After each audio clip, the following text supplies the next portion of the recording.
జాతీయ గణనలో వచ్చిన మార్పులు చెప్తున్నాం మనం. Changes which took place in the calculation of national income, right.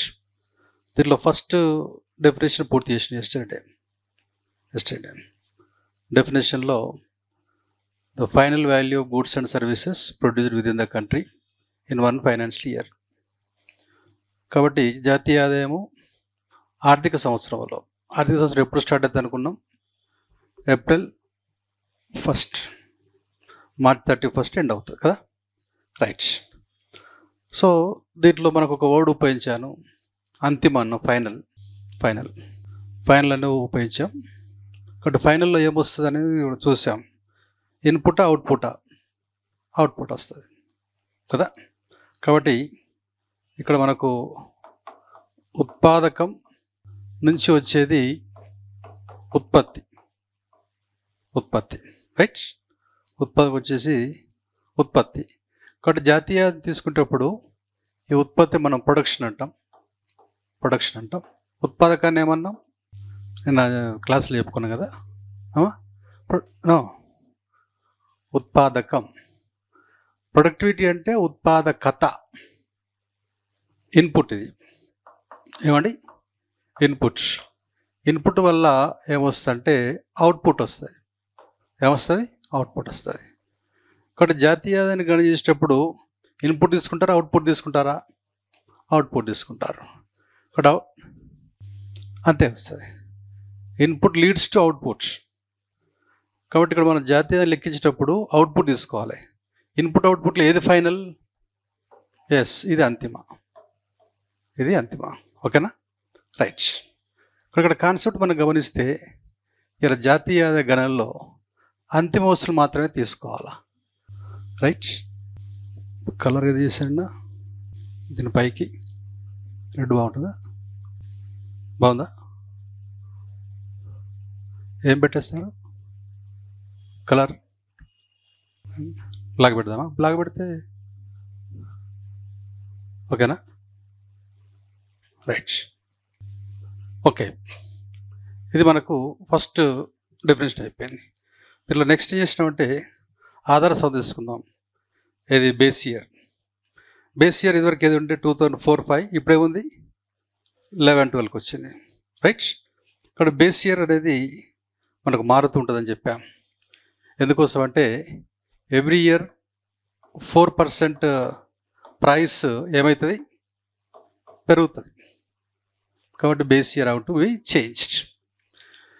కాబట్టి ఈ యొక్క కొలవడం లోపల సెకండ్ అంశం ఏంటంటే మనకు బేస్ ఇయర్ మార్చారు. కాబట్టి నెక్స్ట్ బేస్ ఇయర్ కూడా మారుస్తారు. దీనిలో ఈ సర్వేలు అనుకున్నాము, we expected, but didn't change. 2017-18 అయ్యే అవకాశాలు ఉన్నాయి. బహుశా నెక్స్ట్ సర్వే వాళ్ళు మార్చవచ్చు. ఓకేనా, రైట్. ఇప్పుడు మనం ఎస్ఏ రాసేటప్పుడు ఇలా ఎలాంటి మార్పులు వచ్చినాయి అనేది మనం ఇక్కడ చూస్తున్నాం. దీంట్లో ఫస్ట్ మార్పు ఏంటంటే బేస్ ఇయర్ మార్చారు, right. Base year has been changed, right. Okay, 2 అంశాలు పూర్తి చేసుకున్నాం. 3వ అంశం చూద్దాం, రైట్. ఇది అయిపోయి ఇది మామూలుగా నెక్స్ట్ మనకు వచ్చేవి సెకండ్ క్వశ్చన్. ఇది ఫస్ట్ క్వశ్చన్ రావాలా? ప్రీవియస్ క్వశ్చన్ ఇది కూడా కాదు.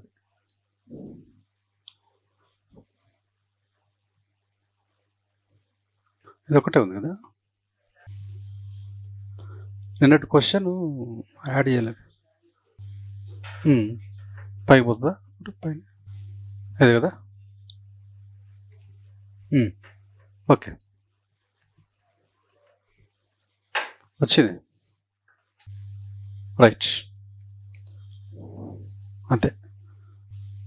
సో ఫస్ట్ బేస్ ఇయర్ ఒకటి అయిపోయింది. తర్వాత నెక్స్ట్ అంశంలో ఏంటంటే మార్పుల్లో డొమెస్టిక్ ఇన్కమ్ ప్రయారిటీ. కాబట్టి జాతీయ ఆదాయం యొక్క రైట్స్ మనం గణన లోపల రైట్ డొమెస్టిక్ ఇన్కమ్కి ప్రాధాన్యత ఇస్తున్నాం. పాయింట్ ఏంటంటే ఇంగ్లీష్ మీడియం వాళ్ళకి ప్రయర్ టు 2014-15 రైట్, సరిపోతుంది, కనిపిస్తుందా? ఓకే, ఓకేనా, right right. Domestic income, right. So the focus was calculating national income, which included income from abroad. Since 2014-15, the emphasis has shifted to domestic income, which focus on income generated within the country's border, thereby providing clearer picture of the domestic economy. కాబట్టి 2014 ఇది 15 కంటే ముందు మనకు జాతీయత అనే పదానికి ప్రాధాన్యత, ఆ తర్వాత ప్రాధాన్యత దేశీయకు ప్రాధాన్యత, రైట్. ఈ కలర్ ఏదో నాకు నా బాగా అనిపించేది, క్లారిటీ వస్తలేదు. నేను ఏంది బ్లాకేనా, వైట్ తీసుకుందామా? బ్లాక్ పెడదామా? ఎట్లా బ్లాక్? Board black. వాళ్ళు పిలిచండి సార్, భాస్కర్ సార్ వస్తా అండి.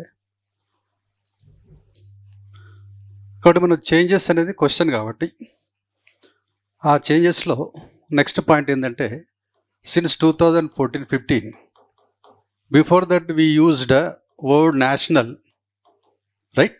Since 2014-15 we are using domestic. Okay, దీన్ని మనం జాతీయ అంటాం. జాతీయ, ఈ జాతీయని మనము ఇలా సిద్ధించే ఆదాయం అంటాం. సిద్ధించే ఆదాయం, దీన్ని ఆవిర్భవించే ఆదాయం దేశీయ ఆదాయం అంటాం. దేశీయ ఆదాయం. కాబట్టి క్వశ్చన్ ఏంటంటే what are the changes took place in the calculation of national income? Why? Because since 1991 Indian economy is being integrated with the global economy. ప్రపంచ ఆర్థిక వ్యవస్థ మనం అనుసంధానం అవుతున్నాం కాబట్టి ఈ ఇండియన్ ఇది క్యాలిక్యులేషన్లో పొరపాటు ఉంటే తీసేసి బయటికి పెట్టుకోవాలి. సో దాంట్లో భాగంగా మనము ఇదివరకు జాతి అనేది, so national, domestic, these two words seem alike, but we have a considerable difference which is presence between these two words. జాతీయ అనే అంశం లోపల మనకు 4 రంగాలు ఉంటాయి. దేశీయ అనే అందం లోపల 3 రంగాలు ఉంటాయి. 3 రంగాలు. కాబట్టి ప్రస్తుతం 3 రంగాలకు ప్రాధాన్యతిస్తున్నాం, 4 రంగాల కంటే 3 రంగాలు ప్రాధాన్యతిస్తున్నాం, రైట్. సో కాబట్టి ఇక్కడ 3 సెక్టర్స్కి మనం ఇక్కడ ఇస్తున్నాం. అందుకే నెక్స్ట్ ఏం చేసినంటే సెక్టరల్ ప్రయారిటీ లోపల 3 రంగాలకు ఇచ్చాం, రైట్. సో కాబట్టి ఇక్కడ అంశంలో గమనించి జస్ట్ మీరు వినండి, ఎందుకంటే ఆల్రెడీ మీకు వస్తుంది కాబట్టి ఏరియా అంతా జస్ట్ వినండి. కాబట్టి సిన్స్ 2014-15 నేషనల్ ఇన్కమ్కు ప్రాధాన్యత, దేశీయ ఆదాయానికి ప్రాధాన్యత. ఆన్సర్ దేశీయ. ఇక్కడ చూడండి, ఫర్ ఎగ్జాంపుల్ ఇక్కడ ఇట్లా ఉంటుంది. ఇలా దేశంలో ఎవరు ఉత్పత్తి చేస్తారంటే కుటుంబాలు ఉత్పత్తి చేస్తాయి, రైట్. వీటిని మనం హౌస్ హోల్డ్స్ అంటాం. House holds. సో మన భారతదేశ దాదాపు ఒక 25 crore ఫ్యామిలీస్ ఉన్నాయి. ప్రతి ఫ్యామిలీలో 4 మెంబర్స్ వేసుకున్నా కానీ అది ఓకే. తర్వాత నెక్స్ట్ వచ్చేది సంస్థలు ఉత్పత్తి చేస్తాయి, ఫర్మ్స్ ఉత్పత్తి చేస్తాయి, ఓకేనండి. ప్రభుత్వం ఉత్పత్తి చేస్తుంది, గవర్నమెంట్ ఉత్పత్తి చేస్తుంది, రైట్. ఓకే. కాబట్టి వీటిని 3 రంగాలు అంటారు. 3 రంగాలు. ఒకవేళ విదేశాల నుంచి వచ్చింది మీరు కలుపుకుంటే, ఓకేనా, ఇది మొత్తము ఇది నెట్ ఫ్యాక్టర్ ఇన్కమ్ అబ్రాడ్ అంటారు, నికర విదేశీ కారక ఆదాయం అంటారు. ఒకవేళ కనుక మీరు ఇది కూడా కలుపుకుంటే 4 రంగాలు అవుతాయి. కాబట్టి 3 రంగాలను దేశీ అంటారు, డొమెస్టిక్ అంటారు. ఒకవేళ మీరు బయట కలుపుకుంటే జాతీయ అంటాం. ఈ బయట నుంచి వచ్చింది లోపల R-P అంటాం, రిసిప్ట్స్ మైనస్ పేమెంట్స్, ఓకేనా. కాబట్టి 2014-15 నుంచి 3 రంగాల ప్రాధాన్యత 4 రంగాలకు, 3 రంగాలకు, రైట్. మరి అంతకుముందు 4 రంగాలు. ఇలా మీ బ్రదరు యుఎస్కి వెళ్ళిండు, ఈ sends money, that is receipt, రాబడి, అదేవిధంగా some foreign nationals or non residents are working in India, they are taking away money from India, that is payment. Payment is minus. అర్థమైందా? ఈ రెండింటి కలిపి ఏమంటారంటే నికర విదేశీ కారక ఆదాయం అంటారు. ఏమంటారండి దీన్ని? నికర విదేశీ కారక ఆదాయము. ఇంగ్లీష్లో నెట్ ఫ్యాక్టర్ ఇన్కమ్ అబ్రాడ్. ఓకేనా? అది కాన్సెప్ట్. ఇక్కడ కాన్సెప్ట్లో the change we feel since 2014-15. Before that 4 sectors were calculated as income, that is national income. Since 2014-15 only 3 sectors are given priority. ఇవి ఎస్. కాబట్టి ఇది గ్లోబల్ ప్రాక్టీస్. 3 sectors అనేది, 4 sectors అనేది Indian practice. ఓకేనండి? కాబట్టి ఇక్కడ మనకు చేంజెస్ అనేది జస్ట్ చూస్తూ అంటే తెలుస్తుంది అక్కడ. అయితే మీరు అడగవచ్చు, ఈ రంగాన్ని ఎందుకు మనం అంటే జాతీయాన్ని లెక్కిస్తున్నాం, కానీ ప్రాధాన్యత ప్రయారిటీ అనేది జాతీయకి ఇవ్వడం లేదు, దేశీయకి ఇస్తున్నాం. ఈ జాతీయకి ఎందుకు ఇస్తున్నామంటే, ఇది ఇప్పుడు మీ బ్రదర్ పోయి అమెరికాలో పనిచేస్తున్నాడు అంటే is producing goods and services on American soil. కాబట్టి అది మనకు పెద్దగా ఇంపార్టెంట్ కాదు. 3.5 crore Indians working out side. కాబట్టి వాళ్ళు ఇది సంపాదించిన తర్వాత, వాళ్ళు కట్ చేసిన తర్వాత ఏమైనా మిగిలితే పంపిస్తారు. That is receipt. కాబట్టి మనం తీసుకుంటే ఎంజాయ్ చేస్తాం. అదేనా? కాబట్టి రిసిప్ట్ లోపల వ్యక్తి పంపిస్తాడు. Okay, your brother. ఇలా ఎస్బీఐ ఆఫీసు న్యూయార్క్లో ఉంటుంది. వాళ్ళు పంపిస్తారు ఎవరికి? ఎస్బీఐకి. ఎస్బీఐ హెడ్ ఆఫీస్కి వస్తుంది. అదేనా? అట్లా. కాబట్టి ఈ రిసిప్ట్స్ లోపల ఒక వ్యక్తి పంపించవచ్చు, ఒక సంస్థ. Our Indian firm. అర్థమైందా? కొన్నిసార్లు ఈ వ్యక్తి కాకుండా, వ్యక్తి సంపాదన కాకుండా, సంస్థ కాకుండా మామూలుగా గిఫ్ట్లాగా పంపించవచ్చు. గిఫ్ట్స్. ఇదంతా దేని కిందకి వస్తుంది? రిసిప్ట్స్. నథింగ్ బట్ రాబడులు. కాబట్టి ఇప్పుడు మనకు రెండవ ఈ కాన్సెప్ట్లో మనకు ఫీల్ అయ్యేది ఏంటంటే, ఇలా 4 రంగాలకు బదులు 3 రంగాలకు ప్రాధాన్యత ఇస్తున్నారు. బట్ 4 రంగాలను కూడా క్యాలిక్యులేషన్ చేస్తారు. కాబట్టి the word domestic is given priority over national since 2014. అది కాన్సెప్ట్. అంతే. కాబట్టి జస్ట్ మనం కాన్సెప్ట్ను క్లారిటీ చేసేసుకొని ఎందుకు చేశారని మనం డిస్కస్ చేస్తే గుర్తుంటుంది, అంతేం లేదు. ఓకే. కాబట్టి first change we felt changed the base year. The second change we felt domestic income given priority instead of national income. That's all. Point అర్థమైందండి? రైట్. సరే, ఎందుకు ఇస్తున్నామని మనం చెప్పినాం ఇక్కడ. ఎందుకంటే these 3 sectors are working in our geography, not foreign soil. Point అర్థమైందా? కాబట్టి ఇక్కడ బయట నుంచి వచ్చే ఇన్కమ్ మనకు అవసరం లేదు. ఓకే అనే కాన్సెప్ట్తో మనకి ఇక్కడ వెళ్తున్నాం. కాబట్టి ఇక్కడ బయట నుంచి పంపించడం సరే, నో ప్రాబ్లం, పంపిస్తున్నారు, తీసుకుంటున్నాము, ఎంజాయ్ చేస్తున్నాం. But that is not important. Okay, right. So that is the change we felt since 2014-15. ఓకేనండి? రైట్. సో ఇది second point. Next sectoral prioritization ఇంత చెప్పాను కదా, 4 sectors ఇచ్చేది. 4 sectors. ఓకేనా? రైట్. ఇక్కడ మనకు 3 sectors ఇస్తున్నాము అనేది చూస్తాం. ఇక్కడ సెక్టోరల్ ప్రయారిటైజేషన్ స్టూడెంట్స్ అవుతున్నా. Since 2014-15 the calculation national income as prioritized 3 main sectors: agriculture, industry. Yes. Okay. So కాబట్టి ఇక్కడ మనకు రంగాల ప్రాధాన్యతతో 3 రంగాలకు ప్రాధాన్యత ఇచ్చేది అనేది ఇక్కడ మనకు ఉన్నది. Right. Okay. Next shift to factor cost to market price.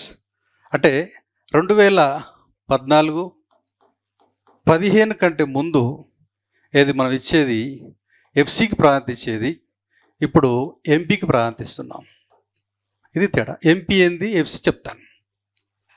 దీన్ని ఏమంటారంటే కారక ఆదాయము అంటారు. దీన్ని ఏమంటారంటే మార్కెట్ మార్కెట్ ధరల ఆదాయము అంటారు. దీన్ని ఫ్యాక్టర్ కాస్ట్ అంటారు. దీన్ని మార్కెట్ ప్రైస్ అంటారు. కానీ ఇప్పుడు now we should try to unearth the difference between FC and MP should be unearthed. కారక ఆదాయం అంటే ఏంది, మార్కెట్ ఆదాయం అంటే ఏంది, రైట్? ఇలా మార్కెట్ ఆదాయానికి ప్రారంభిస్తున్నాము. కారక ఆదాయం ఇదివరకు ఇచ్చి ఎప్పుడు 14-15 గంటల ముందు. దీని మధ్య డిఫరెన్స్ తెలుసుకోవాలి ఇక్కడ. ఓకేనండి, చిన్న ఎగ్జాంపుల్ ఇస్తాను, దాంతో మనకు క్లారిటీ వచ్చేస్తుంది. కానీ ఇప్పుడు మనకు ఈ దీంట్లో ఏమర్థం ఏంటంటే ఎంపీ ఎఫ్సి, ఇప్పుడు ప్రస్తుతం ఎంపీకి ఇస్తున్నామా ప్రాంతం, ఎఫ్సికి ఇస్తున్నామా? క్వశ్చన్ ఆన్సర్ ఎంపీకి ఇస్తున్నాం. FC is not given priority, అయిపోయింది. డిఫరెన్స్ ఏంది? Next point. ఇది సింపుల్, ఎట్లా చెప్తే వస్తుందండి. ఇక్కడ కాన్సెప్ట్ ఏంటంటే రైట్, ఇలా చిన్న ఎగ్జాంపుల్ ఇస్తాను, దా ఎగ్జాంపుల్తో మనకు ఈ డిఫరెన్స్ అనేది పోతుంది. ఫర్ ఎగ్జాంపుల్, ఒక క్యాండిడేట్ ఉన్నాడు, ఎస్ వర్కర్ రైట్, ఈ మూవ్స్ టు ఫామ్ సంస్థకి వెళ్తాడు. సంస్థకి ఎందుకు వెళ్తాడు? వస్తువులను ఉత్పత్తి చేయడానికి. The person moves to firm to produce goods and services కదా. Then the person is given money, isn't it salary, the సాలరీని ఏమంటారంటే మార్కెట్ ప్రైస్ అంటారు. ఏమంటారు? రేపు మీకు ఉద్యోగం వచ్చిన తర్వాత 1 month తర్వాత మీకు శాలరీ వస్తుంది. శాలరీని ఇది లాంగ్వేజ్లో, జాతీయ భాషలో ఏమంటారంటే మార్కెట్ ధరల్లో ఆదాయం అంటారు. Market price income. ఈ ఇన్కమ్ ఏ రూపం ఉంటుంది? క్యాష్ రూపం ఉంటుంది. Can we eat cash? No. So we need to convert the cash into goods కదా. మీకు ఇచ్చిన శాలరీ మీరు ఏం చేయాలా? గూడ్స్గా మార్చుకోవాలా. కాబట్టి మీకు క్యాష్ ఇచ్చేది ఎవరు? సంస్థ. Why they are giving? You are producing goods and services, the place where is firm, but you can't eat the cash directly. ఓకేనా? రైట్. కాబట్టి ఇప్పుడు ఈ క్యాష్ను ఏం తీసుకెళ్తామంటే ఒక షాప్లోకి తీసుకెళ్తాం. ఈ షాప్లో మీరు క్యాష్ ఇస్తే మీకు ఆ షాప్ ఏమిస్తుంది అంటే సరుకు ఇస్తుంది. ఏమిస్తుంది? సరుకు ఇస్తుంది, సరుకులు ఇస్తుంది. ఓకేనా? రైట్, సరుకులు ఇస్తుంది. ఎస్, దీన్ని మనం ఇంగ్లీష్లో ప్రొవిజన్ అంటాము. ఏమంటామండి? ప్రొవిజన్. దీన్ని ఏమంటారంటే ఎఫ్సి అంటారు. ఏమంటారు? ఎఫ్సి అంటారు. మీరు ఇప్పుడు ఒక షాప్లో 50 రూపీస్ ఇచ్చారు, దాన్ని ఎంపీ అనాలి. షాప్ వాడు నీకు పేస్ట్ ఇస్తాడు, పేస్ట్ని ఎంపీ అనొద్దు, ఏమనాలి? ఎఫ్సి అనాలి. So your MP can purchase FC. పైన అర్థమైందా? అది. కాబట్టి 2014 ముందు మనము ఎఫ్సికి ప్రాంతించేది, 40 నుంచి దేనికి ఇస్తున్నాం? ఎంపీకి ఇస్తున్నాం. The difference clear. So your FC coming from shop. Okay, shopkeeper giving provision goods and services. Why? Because you submit MP, nothing but your cash. ఇలా మీ జేబులో ఫర్ ఎగ్జాంపుల్ ఇక్కడ క్యాష్ ఉంది, దీన్ని ఏమనాలి? ఎంపీనా ఎఫ్సీనా? ఎంపీ అనాలి. This can purchase FC. So MP can purchase FC where? Shop. పైన మీకు అర్థమైందా? అది. కాబట్టి కారక ఆదాయము, మార్కెట్ ఆదాయం అని అంటుంటాం కదా, దానికి ప్రాక్టికల్గా మనం తెలిసినప్పుడు ఏంటంటే క్లారిటీ వస్తుంది. సబ్జెక్ట్ను బట్టి కొట్టే విషయం లేదు ఇక్కడ. ఇప్పుడు అది చూడగానే మనకు రావాలి ఇక్కడ. అయితే ఈ ఎంపీకి ఎఫ్సికి మధ్య ఎవరున్నారు? షాప్ ఉంది కదా. ఈ షాప్లో ఏం జరుగుతుందంటే కూడికలు తీసివేతలేస్తారు, ఎడిషన్స్ అండ్ డిడక్షన్స్. ఓకేనా? ఫర్ ఎగ్జాంపుల్, మీరు ఇందులో ఒక 100 రూపాయలు ఎంపీ ఇచ్చారు, మీకు 100 రూపాయలు ఎఫ్సి వచ్చింది అనుకుందాం, హ్యాపీ. ఒకవేళ ఎందుకోసం అంటే ఇక్కడ కూడికలు తీసివేతలు ఏం లేవు. జనరల్గా కూడేది ఏంటిది? సబ్సిడీస్. తీసివేతలు ఎత్తివి, తీసివేతలు indirect taxes. Indirect taxes. So we submitted 100 rupees. In return, we got 100 rupees value goods. Means no addition, no deduction. Same as it is, we got it. మనం ఏమిస్తే వాళ్ళు అదే ఇచ్చారు. ఫర్ ఎగ్జాంపుల్ ఇక్కడ మీరు 100 రూపాయలు ఇచ్చారు, 50 రూపాయలు వచ్చింది. You submit how much? 100 rupees. Finally you got it 50 rupees. Then you feel some sad. ఏమైంది ఇక్కడ? Your taxes exceeds subsidies. So here IDT greater than subsidy. Yes. Indirect taxes. అర్థమైందా? Taxes 2 types. వ్యక్తుల పైన వేసేది, వస్తువుల పైన వేసేది. అర్థమైందా? వ్యక్తుల పైన, సంస్థల పైన వేసేది, తర్వాత వస్తువుల పైన వేసేది. ఇది చెప్తాను ఇక్కడ. Right, come to the point. కాబట్టి ఇప్పుడు ఎకానమీలో ఒకటే, ఎకానమీలో మనం కంఫర్టబుల్గా ఉండాలా, హ్యాపీగా ఉండాలా, ఇరిటేషన్ లేకుండా ఉండాలి అన్నప్పుడు ఆ పదాల యొక్క మధ్య ఉన్నటువంటి డిఫరెన్స్ మనం ఫ్రాక్షన్ ఆఫ్ సెకండ్లో we are suppose to give the answer. అది మనం ఒకటి చేసుకోవాలి, అంతే, ఏం లేదు, సింపుల్గా ఉంటుంది. అదైనా కాబట్టి ఇక్కడ మన కాన్సెప్ట్లో ఎస్. ఈ సెకండ్ ఎగ్జాంపుల్లో మనం ఇచ్చింది 100 రూపాయలు, వచ్చింది 50 రూపాయలు, ఏడుస్తాం. ఎందుకోసం అంటే they imposed heavy taxes but your subsidies are lesser. Indirect tax exceeds the subsidy. For example ఇక్కడ మనకు 100 రూపీస్ ఇచ్చాం, 100 రూపాయలు ఇచ్చినాము, 200 రూపీస్ వచ్చింది. We submitted how much? 100. We got it 200. We feel very happy. Why? Because subsidies are more than the taxes. Point మీకు అర్థమైందా? ఇది concept. ఇప్పుడు మీకు ఒక ఐడియా వచ్చేస్తుంది. అంటే ఇక్కడ గుర్తుపెట్టుకోండి, ఎకానమీలో మనం ఎంజాయ్ చేయాలంటే ఒకటే, ఈ పదాలు ఏదైతున్నదో పదాల మధ్య ఒక ఐడియాను మనం తీసుకోవాలి. రైట్, చూడండి ఇక్కడ. ఇప్పుడు MP is equals to FC ఉండవచ్చు, ఎంపీ గ్రేటర్ దాన్ ఎఫ్సి ఉండొచ్చు, ఎఫ్సి గ్రేటర్ దాన్ ఎంపీ ఉండవచ్చు. ఇప్పుడు మీకు క్లారిటీ వస్తుంది. ఇక ఫస్ట్ ఎగ్జాంపుల్ ఏంటండి? ఎంపీ అంటే క్యాషా, గూడా? ఎగ్జాక్ట్లీ. ఇప్పుడు మీ జేబులో ఉన్నదంతా ఎంపీ. ఇలా ఇది మార్కర్ అంటారు. ఇది ఎంపీనా, ఎఫ్సీనా? That's all. Okay, so we are enjoyed by the FC, not MP. No person can eat the MP, enjoy the MP, but enjoyment can be done by the FC. పని మీకు అర్థమైందా? అది అయితే 2014 ముందు ఎఫ్సికి ప్రార్థించేది, గ్లోబల్ ప్రాక్టీస్లో ఎంపీకి ప్రార్థిస్తున్నాం. ఇప్పుడు ఫస్ట్ చెప్పండి, దీంట్లో ఏమైంది? ఇక్కడ మీరు ఎంత ఇస్తే అంత వస్తుంది కదా, దాని అర్థమైంది ఇక్కడ subsidy equal to indirect taxes. Very good. Then here ఎక్కువ డబ్బులు ఇస్తున్నారు, తక్కువ వస్తున్నది.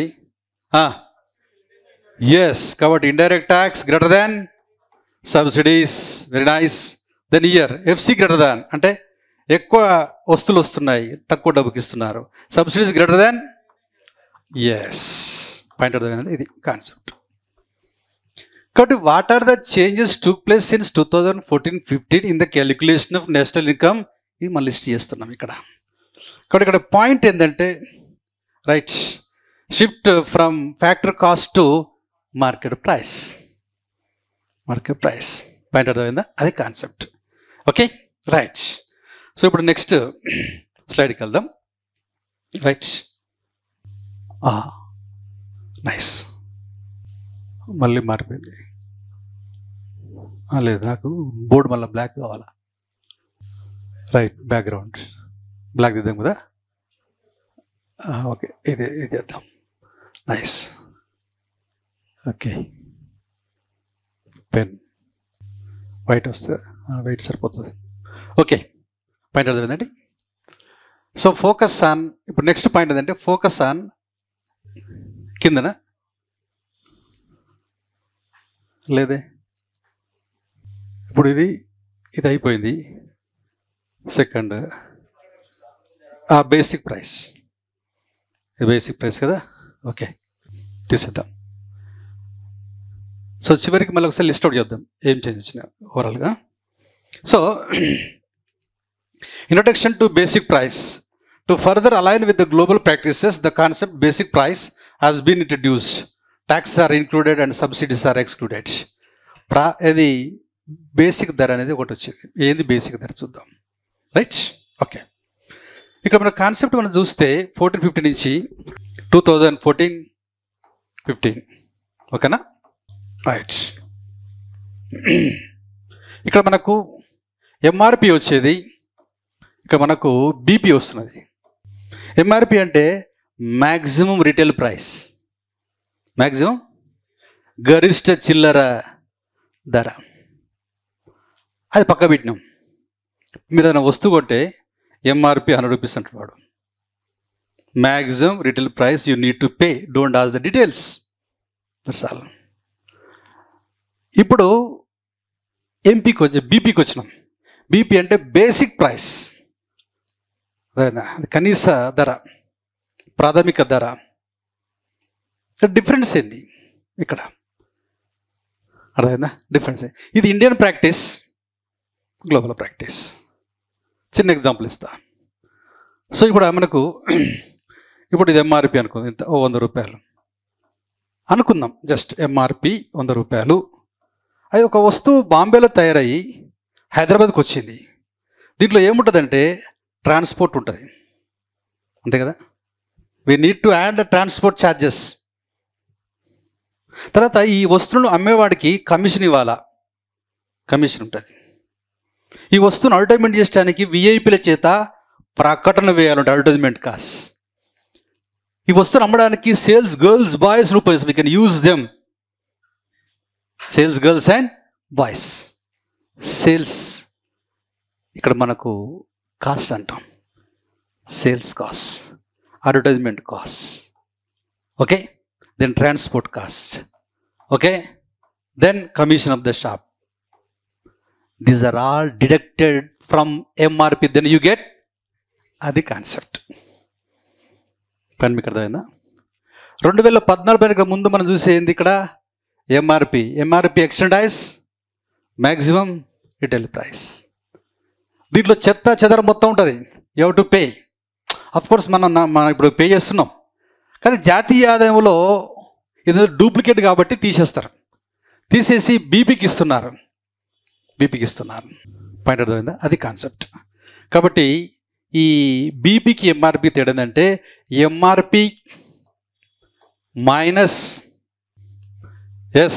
Commission of the shop, transport charges, advertise, right. కాబట్టి ఎంఆర్పి మైనస్ చెప్పండి commissions of the shop, transport charges, advertisement expenses, then sales cost. You get BP. BP stands for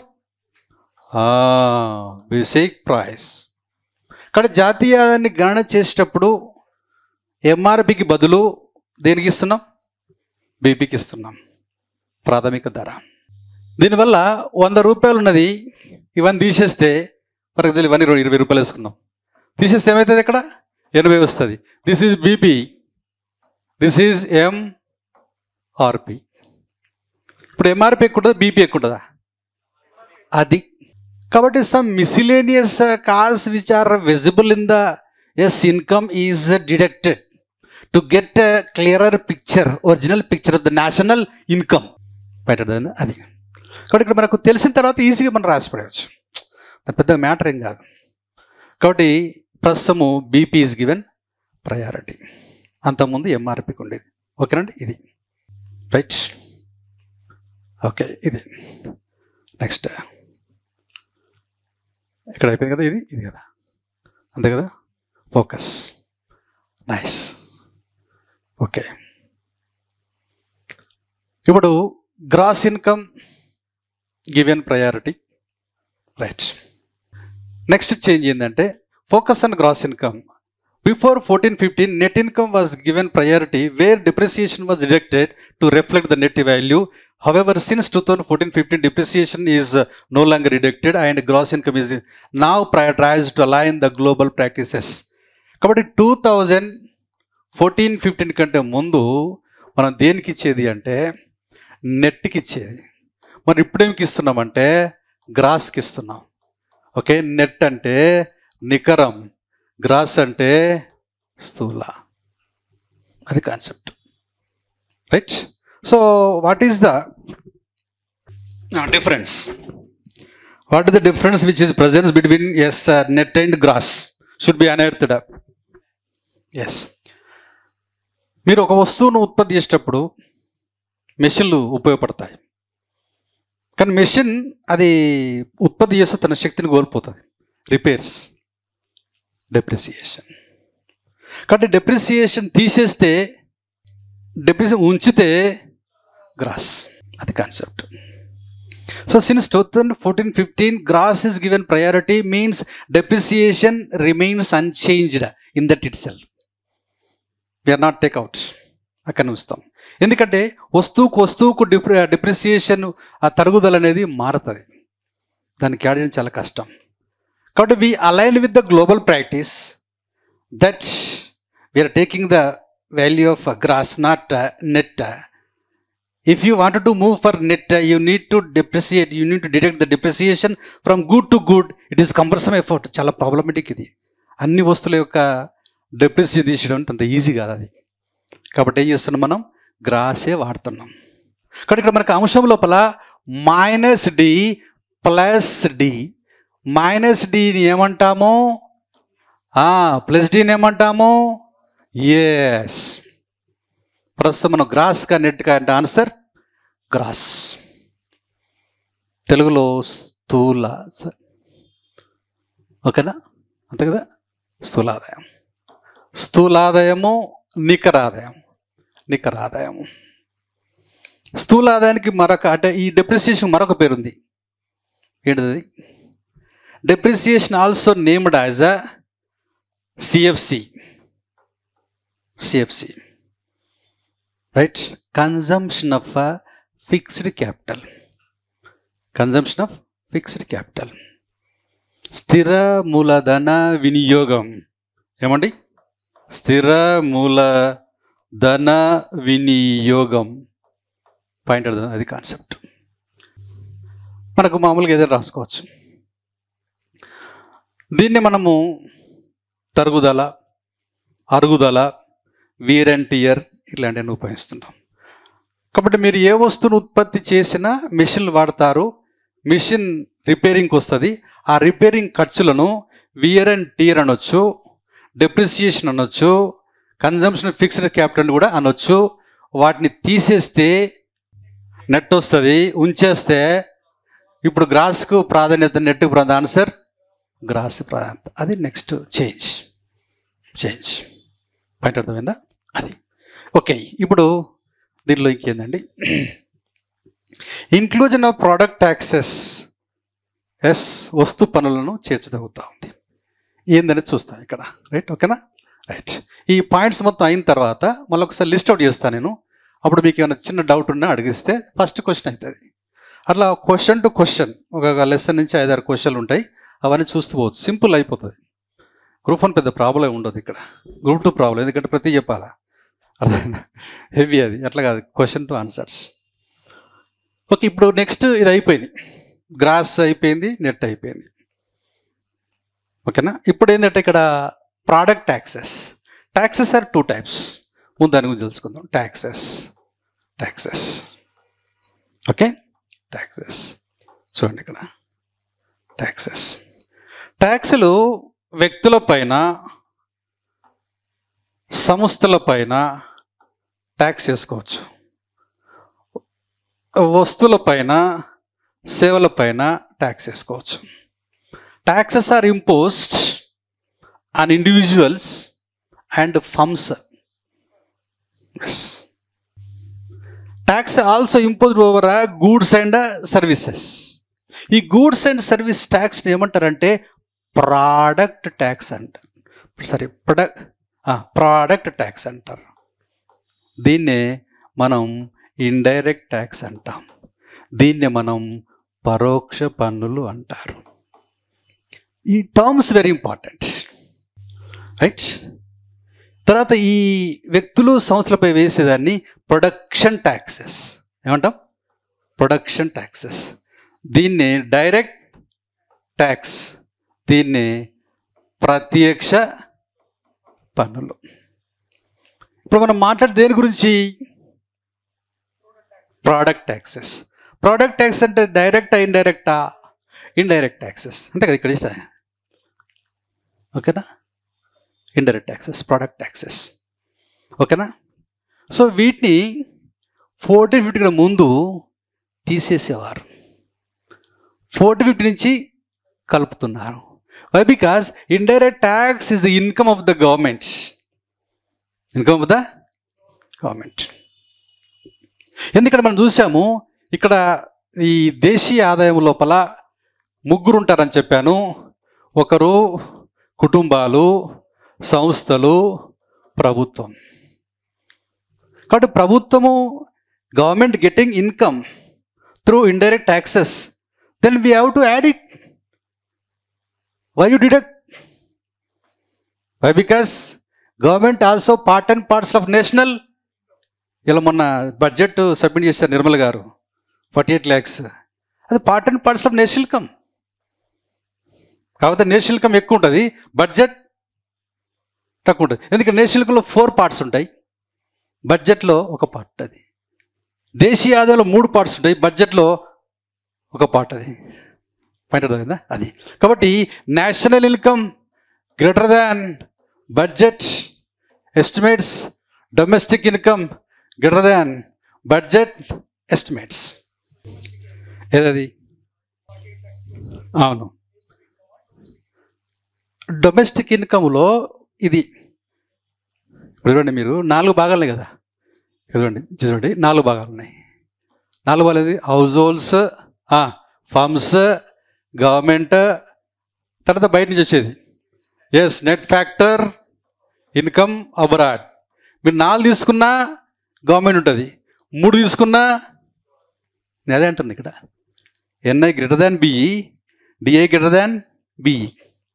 కాబట్టి మొన్న మీరు చెప్పిన బడ్జెట్ అది జాతీయ ఆదాయంలో భాగము, దేశీయ ఆదాయంలో భాగం. పాయింట్ అర్థమైందా? ప్రస్తుతము are we giving priority for national income or domestic income? Answer domestic income. కాబట్టి మీరు చదివిన బడ్జెట్ అది దేశీయ ఆదాయంలో వస్తుంది, జాతీయ ఆదాయంలో వస్తుంది. కాబట్టి ఆ రెండింటికంటే తక్కువ ఉంటుంది, ఎందుకంటే 1 part కదా. This is only 1 part. National income constitutes 4 parts, domestic constitutes 3 parts, but budget constitutes clear. So కాబట్టి ఇక్కడ ఈ indirect taxes earned by the government, so government getting income, getting means plus. So since 2014-15 indirect taxes are added, before that deducted. మీరు అడగవచ్చు, అది domestic practice, ఇది global practice. అదేంటంటే ఇక్కడ taxes. ఓకేనా? రైట్. ఇప్పుడు మనం అక్కడ ఇండైరెక్ట్ ట్యాక్స్ గురించి ప్రస్తావిస్తున్నాం, అంతే కదా? రైట్. సో మీరు ఒకటే గుర్తుపెట్టుకోండి, సబ్జెక్ట్ తెలిసిందనుకోండి ఆటోమేటిక్గా మనకు ఇరిటేషన్ ఏమొస్తుంది, టకటక రాసేయచ్చు. ఇక్కడ 2014-15 కంటే ముందు తర్వాత, ఇది concept. IDT minus IDT plus. ఇది మీరు అడగవచ్చు, ఇక్కడ ఎందుకు తీసేశారంటే ఇక్కడ ఒక ఫ్యాక్టర్ ద్వారా చూసుకునేది. ఒక కార్మికుడు ఒక వస్తువు కొంటాడు, వాని పైన ట్యాక్స్ ఇస్తాడు, వాడు ఏడుస్తాడు, మైనస్. అదేనా? ఇప్పుడు ఇండైరెక్ట్ ట్యాక్స్ గవర్నమెంట్ దృష్ట్యా క్యాలిక్యులేషన్, గవర్నమెంట్కి ఇండైరెక్ట్ ట్యాక్స్ వస్తే అది. So calculation is done in favor of factor before 2014-15, since 2014-15 favor of that is the logic. అది.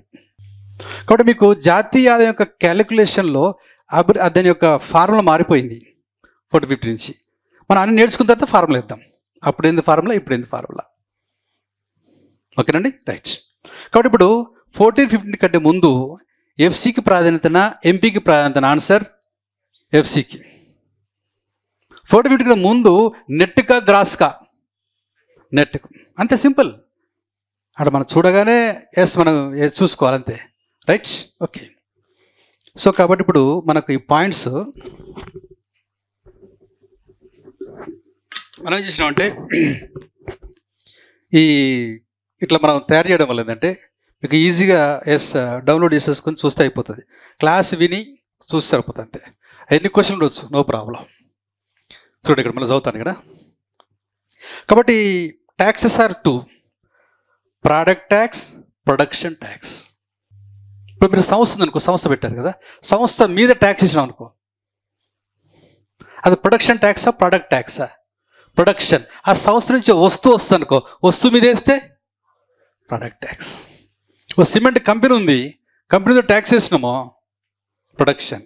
అక్కడి నుంచి సిమెంట్ బస్తాలు వస్తాయి, బస్తా మీద వేసినామో దట్స్ ఆల్. పన్నెండునా? ఈ సంస్థ మీద వేసే ట్యాక్స్ అవుతున్నదో ప్రొడక్షన్ కదా, దాన్ని డైరెక్ట్ ట్యాక్స్ అంటాం. ఏమంటాం? ప్రత్యక్ష పన్నులు. So direct taxes are tax which are charged over either an affluent person or an affluent firm. బలమైన వ్యక్తి మీద, బలమైన కంపెనీ మీద. అర్థమైందా? కాబట్టి ఇక్కడ ఈ direct taxes are justiciable taxes. ఎందుకంటే only affluent richer are taxed. అదే మీరు ఈ ప్రోడక్ట్ ట్యాక్స్ ఉంది కదా, ఇండైరెక్ట్ ట్యాక్సెస్, నో, అందరి మీద వేస్తారు. ఓ మ్యాచ్ బాక్స్ ఉంది, మ్యాచ్ బాక్స్ బిర్లా కొన్నా, బిచ్చగడ కొన్నా ట్యాక్స్ సేమ్. బయట అర్థమైందా? అది కాన్సెప్ట్. కాబట్టి ఇక్కడ కాన్సెప్ట్ ఏంటంటే, ఇవాళ డైరెక్ట్ ట్యాక్స్ ఈజ్ ఈక్వెస్ట్ ప్రత్యక్ష పన్నులు, ప్రత్యక్ష పన్నులు is ఈక్వెస్ట్ production tax. Next indirect tax is ఈక్వెస్ట్ పరోక్ష పన్నులు ఈజ్ ఈక్వెస్ట్ ప్రోడక్ట్. పాయింట్ అర్థమైందా? అక్కడ తేడా. సో ఇక్కడ ఈ direct taxes are charged over the persons richer and firms richer, but year goods and అది concept. GST goods and service tax. So GST is the indirect tax. అర్థమైంది మీకు? First part పర్ఫెక్ట్గా first part మీరు కొట్టేస్తారు అనుకోండి, ఇక second third ఏముండదు అందులో. ఎందుకంటే దాంట్లోనే ఉంటుంది జ్యూస్ అంతా, లాంగ్వేజ్ అంతా అందులోనే ఉంటుంది అది అట్లా. కాబట్టి ఇక్కడ మనకి ఏమైందంటే జస్ట్ ఇవి మీరు మనం డిస్కషన్ తర్వాత జస్ట్ కంటి చూపుతూ అయిపోతుంది, అక్కడక్కడ అయిపోతుంది. ఎందుకంటే ఇందులో ఏముండదు ఇక. ఓకేనా, రైట్. ఇప్పుడు నెక్స్ట్ అయిపోయింది. నెక్స్ట్ రైట్, ఈ వస్తు పనులు అయిపోయింది. Consistency production taxes. Production taxes which include direct taxes have consistently been included before and after 2014-15. ప్రత్యక్ష పనులు అవుతున్నదో అప్పుడు కలిపేది ఇప్పుడు కలిపేది difference. Yes, no change, right. So జాతీయ ఆదాయంలో ప్రత్యక్ష పనులను 2014-15 కంటే ముందు, 14-15 తర్వాత కలుపుతున్నారు. తర్వాత ఏం లేదు ఇక్కడ ఇచ్చే. అందుకే ఉత్పత్తి పనులు, ఉత్పత్తి అంటే ప్రొడక్షన్ ట్యాక్సెస్. ఉత్పత్తి పనులు ప్రత్యక్ష పనులు కలిగి ఉంటాయి. 14-15 ముందు మరియు తర్వాత ఎస్ చేర్చబడ్డాయి. ఓకేనండి, అది చేంజ్. దీంట్లో ఏం మార్పు ఏం లేదు మనకు. ఒక ఓన్లీ ఇండైరెక్ట్ ట్యాక్సే మార్పు. ఇండైరెక్ట్ ట్యాక్స్ అప్పుడు తీసేసేది ఎవరి కోసం తీసేసినాము? కారకాల కోసం. ఎందుకంటే ఎఫ్సికి ఇచ్చే ప్రాధాన్యత, ఎఫ్సికి ప్రాధాన్యత ఇచ్చింది అందుకోసం. ఓకేనా, రైట్. ఇది తీసేద్దాం. ఓకే, నెక్స్ట్ అయిపోయింది. Exclusion of subsidies, right. Since 2014-15 subsidies have been excluded from the national income calculation as they are considered as burden on the exchequer. 2014-15 నుంచి సబ్సిడీలు తీసేస్తున్నారు. ఎందుకంటే సబ్సిడీ అనేది ప్రభుత్వానికి నష్టం కాబట్టి మైనస్ ఇక్కడ. కాబట్టి ఇక్కడ 2014-15 కంటే ముందు తర్వాత సబ్సిడీ ఇది ప్లస్ ఇది ప్లస్ ఎందుకైతే అంటే కారకానికి. ఒక రైతుకు సబ్సిడీ ఇస్తే ఈ ఫీల్స్ వెరీ హ్యాపీ, బట్ అదే సబ్సిడీ ఇచ్చేది గవర్నమెంట్ కాబట్టి గవర్నమెంట్కి. So now subsidies are deducted. Why? Because it seems burden over the exchequer of the government. పైన మీకు అర్థమైందా? అది కాన్సెప్ట్. కాబట్టి చేంజెస్ ఏమొచ్చినది జస్ట్ మీకు అంటే సబ్జెక్ట్ ఉంటుందంటే మనకు పూర్తి ఎంటర్టైన్మెంట్ అయితే అంట సబ్జెక్ట్. ఇక బర్డన్ అనిపించదు మనకు, రీజన్ తెలుసుకుంటాం మనం ఇక్కడ. కాబట్టి before 14-15 factor based calculation took place. Since 14-15 government based calculation took place. Government ఫేవర్గా ఉన్నది ఇక్కడ. కాబట్టి ఇండైరెక్ట్ ట్యాక్సెస్ని మనము కలుపుతూ ఉన్నాం, సబ్సిడీని మనము, అది కాన్సెప్ట్ ఇక్కడ చూడండి. ఐడిటి కారకానికి కోపం వస్తుంది కాబట్టి ఇక్కడ ఐడిటి ప్రభుత్వానికి హ్యాపీగా ఉంటుంది కాబట్టి అది డిఫరెన్స్. రివర్స్ అయింది. Changes took place since 2014-15 with reference to calculation national income. Point అర్థమైందా? అది concept. Okay, next prioritisation of income method. ఆదాయ పద్ధతికి మనం ప్రాధాన్యత ఇస్తున్నాం, right. Since 2014-15 income method which includes compensation of employees operating surplus mixed income has been prioritized in the calculation national income. Previously product method was given priority. కాబట్టి ఇక్కడ మన కాన్సెప్ట్లో ఈ మెథడ్స్ ఉన్నాయి కదా, ఈ మెథడ్స్ విషయం లోపల మీకు 3 పద్ధతులు ఉంటాయి. అవి నెక్స్ట్ ఒక క్వశ్చన్లు వస్తుంది. 2014-15 కంటే ముందు తర్వాత. ఇది పిఎం ప్రోడక్ట్ మెథడ్, ఇది ఐఎం ఇన్కమ్ మెథడ్కి ఇస్తున్నారు, రైట్. ఇప్పుడు నేను ఏం చేస్తానంటే అయిపోయిన తర్వాత old national income formula, new national income ఫార్ములాను మనం చెప్తే ఆటోమేటిక్గా వచ్చేస్తుంది ఇక్కడ. ఓకేనా? కాబట్టి ఇది మనకు జనరల్గా ఏంటంటే జాతీయాన్ని లెక్కించడానికి మనకు 3 పద్ధతులు ఉంటాయి, రైట్. 3 పద్ధతులు ఎందుకు ఉంటాయి? 30 ఉండొచ్చుగా, 300 ఉండొచ్చు కదా, డౌట్ వస్తుంది. Our economic activities are only 3. One is production, second one is income. Those who produce are given income in the form of MP. So they can't eat MP. Yes, they have to change it into FC. FC means expenditure. కాబట్టి మనకి ఇక్కడ 3 ఉంటాయి. ఒకటి ఉత్పత్తి చేస్తావు కదా, రెండవది ఉత్పత్తి చేసిన వాళ్ళకి ఏమి ఇస్తావు? వీళ్ళ ఆదాయాన్ని క్యాష్ని తింటారా? వీళ్ళు ఏం చేస్తారు? వ్యయం చేస్తారు. వ్యయం చేస్తే ఏమొస్తుంది? ఎఫ్సి వస్తుంది. ఇన్కమ్ ఇస్తే ఏమొస్తుంది? ఎంపీ వస్తుంది.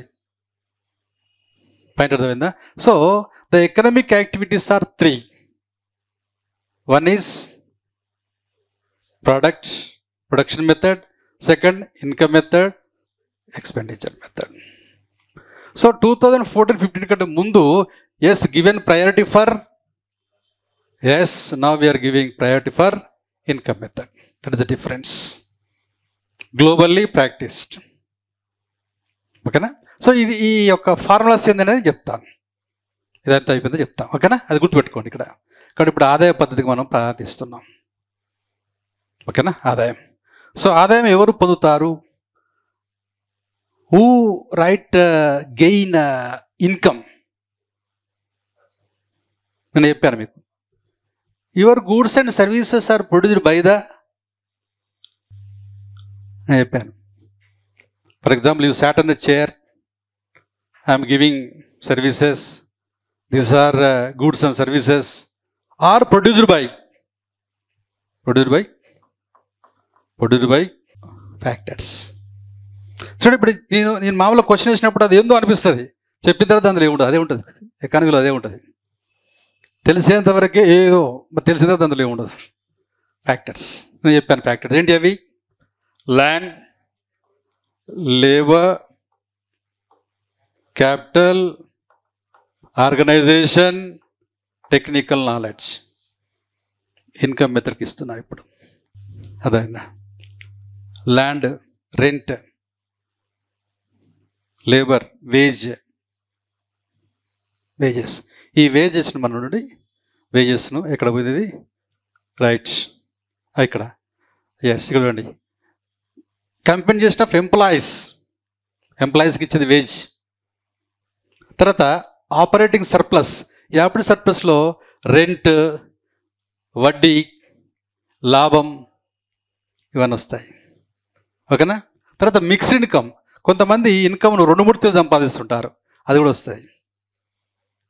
అంతే ఇన్కమ్ మెథడ్. ఇక్కడ since 2014 income method is given priority over product method. అది కాన్సెప్ట్. ఓకేనండి? Right.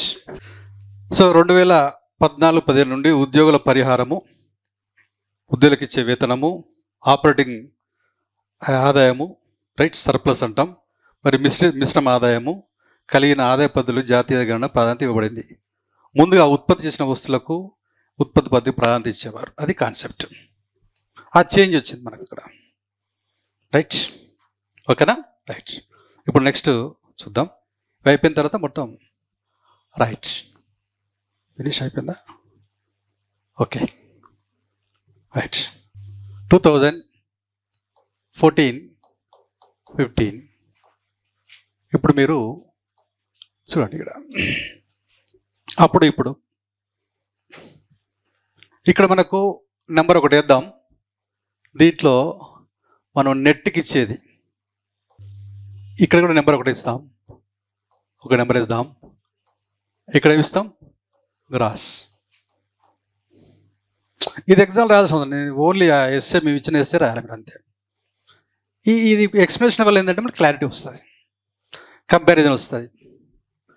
So previously 2014-15, right, before that we gave priority for net, now we are giving gross. The difference between net and gross is cleared, no doubt. ఈ రెండు మధ్య difference చెప్పేది ఎవరు? కాదు, ఈ net gross ఉంది కదా, నికర స్థూలం ఉంది కదా.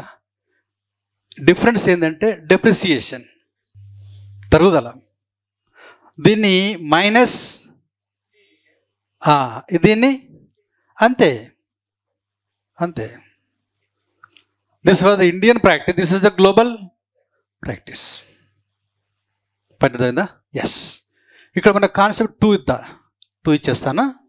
ఓకేనా? దీంట్లో 4 sectors were given priority, రెండోది ఇస్తా. 3 sectors were given the priority. ఓకేనా? సో 4 sectorsకి మీరు ప్రాధాన్యత ఇస్తే ఏమండి? 3వ నెంబర్ ఇద్దా. 4 sectors ఇస్తే దట్ ఈజ్ నేషనల్, ఎస్, తెలుగులో జాతీయ, ఎస్. ఇప్పుడు ఇక్కడ 3వ నెంబర్ మీద ఇస్తా, ఎస్, డొమెస్టిక్, ఇజంట్ ఇట్? ఇంగ్లీష్లో, తెలుగులో దేశీయ, ఆవిర్భవించే. So what are the changes took place in the calculation national income since 2014-15? These are reasons. ఇక్కడ 4th పాయింట్. ఓకే, ఇక్కడ రైట్, ఇక్కడ ఐడిటి మైనసా ప్లస్సా? Exactly minus. ఇక్కడ 4th IDT plus. Nice. So minus ఎందుకంటే ఫ్యాక్టర్ కోపం వస్తుంది ట్యాక్స్ వేస్తే. మైనస్ ప్లస్ అర్థమైందా? ఎస్. ఓకే. తర్వాత ఇక్కడ మనకు 5thలో పిఎం ప్రోడక్ట్ మెథడ్కి ఇంపార్టెన్స్, ఫిఫ్త్లో ఇన్కమ్ మెథడ్కి ఇంపార్టెన్స్.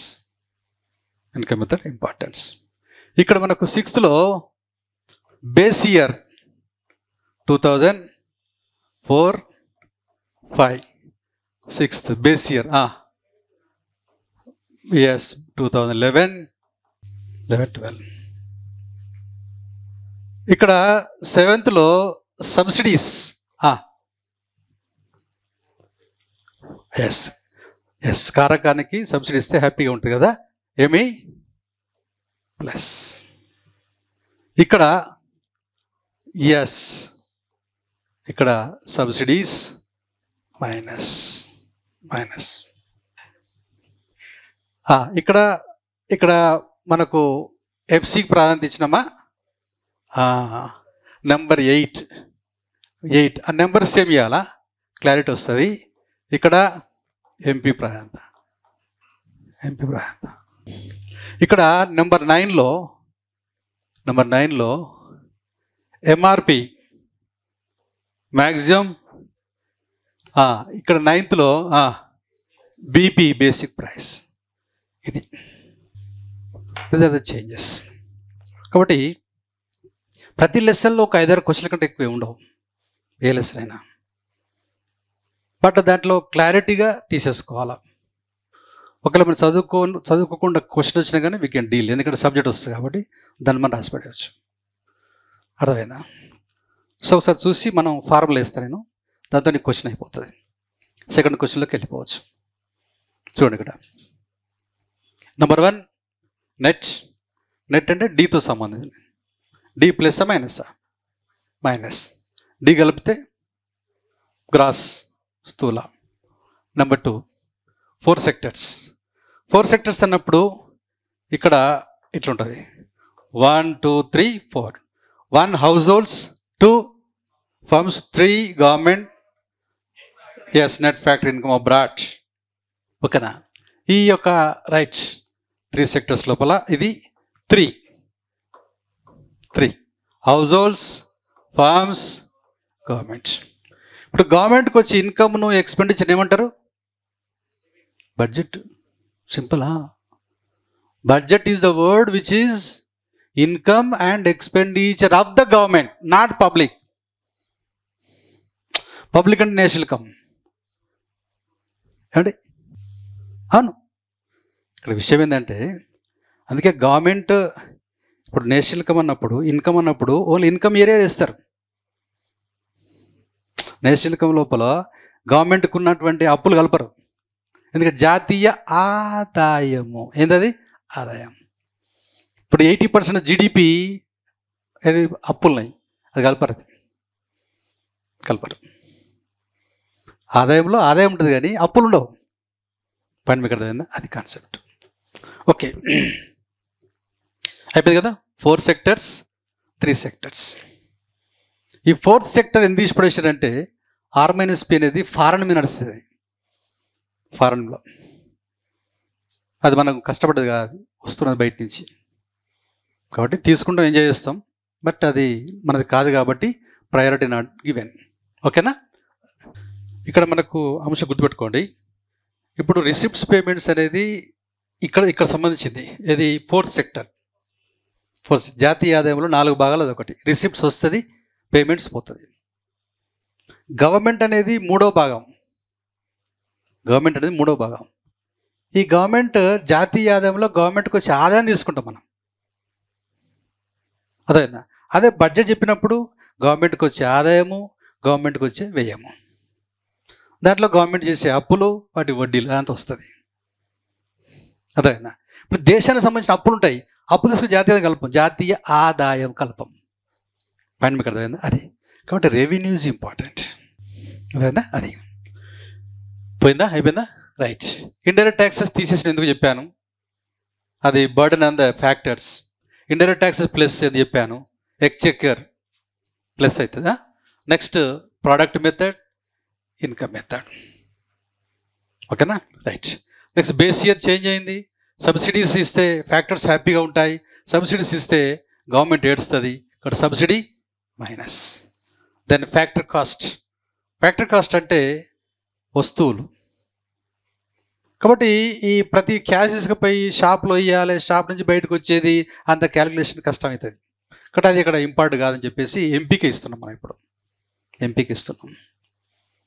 అదే డెప్రిసియేషన్ తీసేస్తే ఎంత కష్టం అవుతుందో అక్కడ అట్లా పాయింట్ అర్థమైందా? అది నెక్స్ట్ ఎంఆర్పి, చెత్త చెదర మొత్తం అప్పుడు కలిపేది, అది కరెక్ట్ కాదు. అది కమిషన్లు, ట్రాన్స్పోర్ట్లు, అర్థమైందా, సెల్లింగ్ కాస్ట్లు, ఇవన్నీ అవసరం లేదు. అంత వస్తు ఉత్పత్తులు కాదు, అది అడిషనల్గా ఇస్తున్నాం. కాబట్టి లేదు, మనకు బేసిక్ కావాలా, we need to have basic, no miscellaneous, that is BP. పైన అర్థమైందా? అది కాన్సెప్ట్. సో ఇప్పుడు అయిపోయింది కదా ఇది. ఇక డెఫినేషన్ తీసుకుందాం. డెఫినేషన్ ఎప్పుడు 14-15 కంటే ముందు, ఇప్పుడు తర్వాత డెఫినేషన్ తీసుకుంటే ఈ క్వశ్చన్ అయిపోతుంది. అంటే ఇవన్నీ డిస్కస్ చేస్తాం, అప్పుడు డిస్కస్ చేస్తాం, అయిపోతుంది. లాస్ట్కు ఒకటి వస్తుంది, ఒకటి రైట్. అప్పుడు డెఫినేషన్, ఇప్పుడు డెఫినేషన్, దీంతో ఫస్ట్ క్వశ్చన్ ఫినిష్. ఓకే, ఇప్పుడు డెఫినేషన్ చేద్దాం. రైటా? రైట్. ఓకే, 2014-15 కంటే ముందు ఓపెన్ చేస్తా.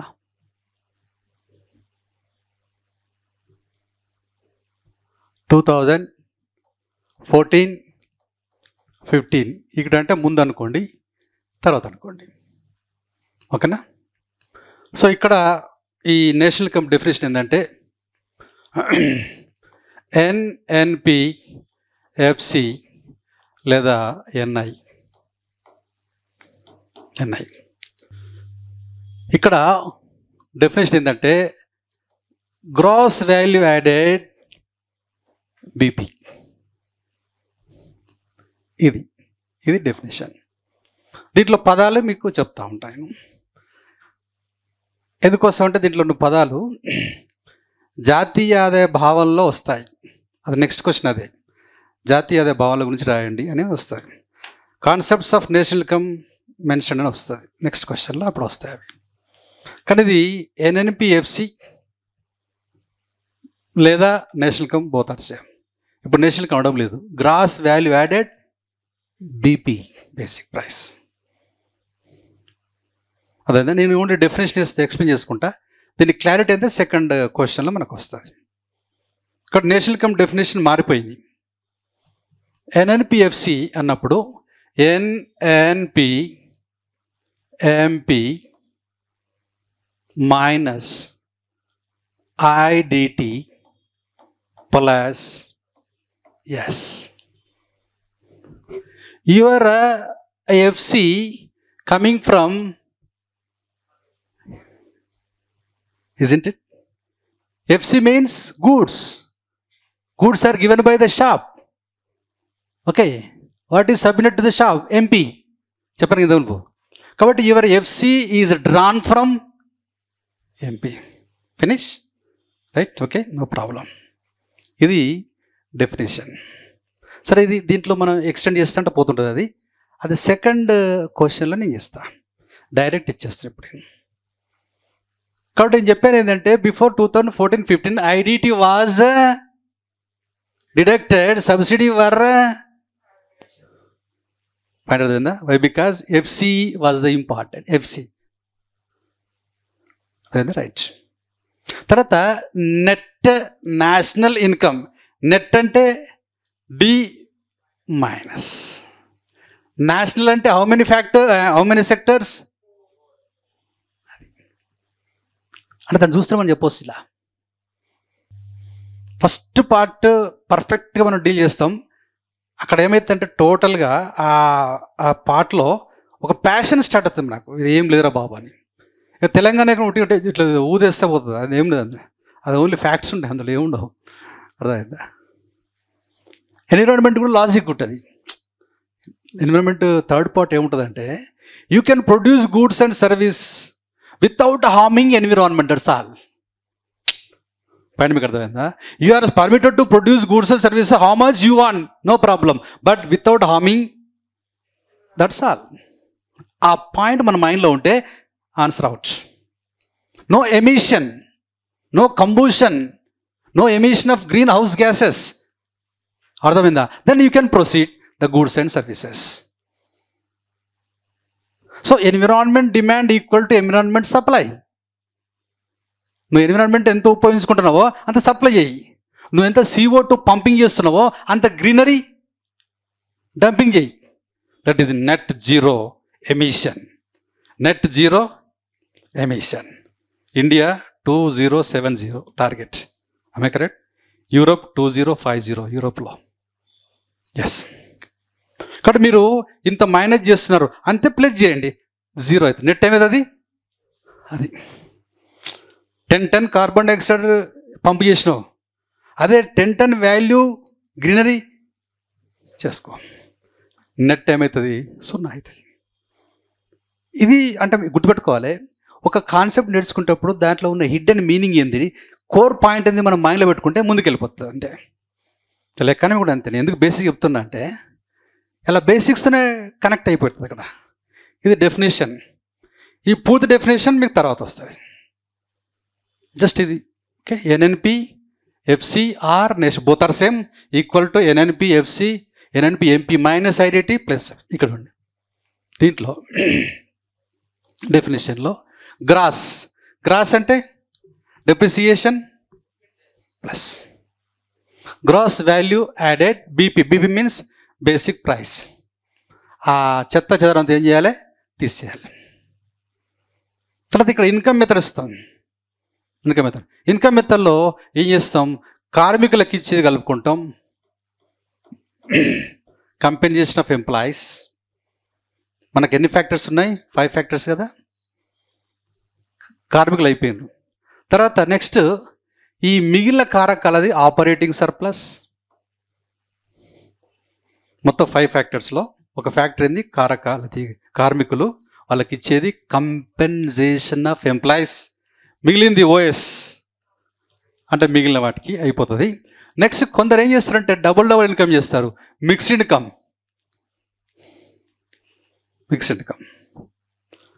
Plus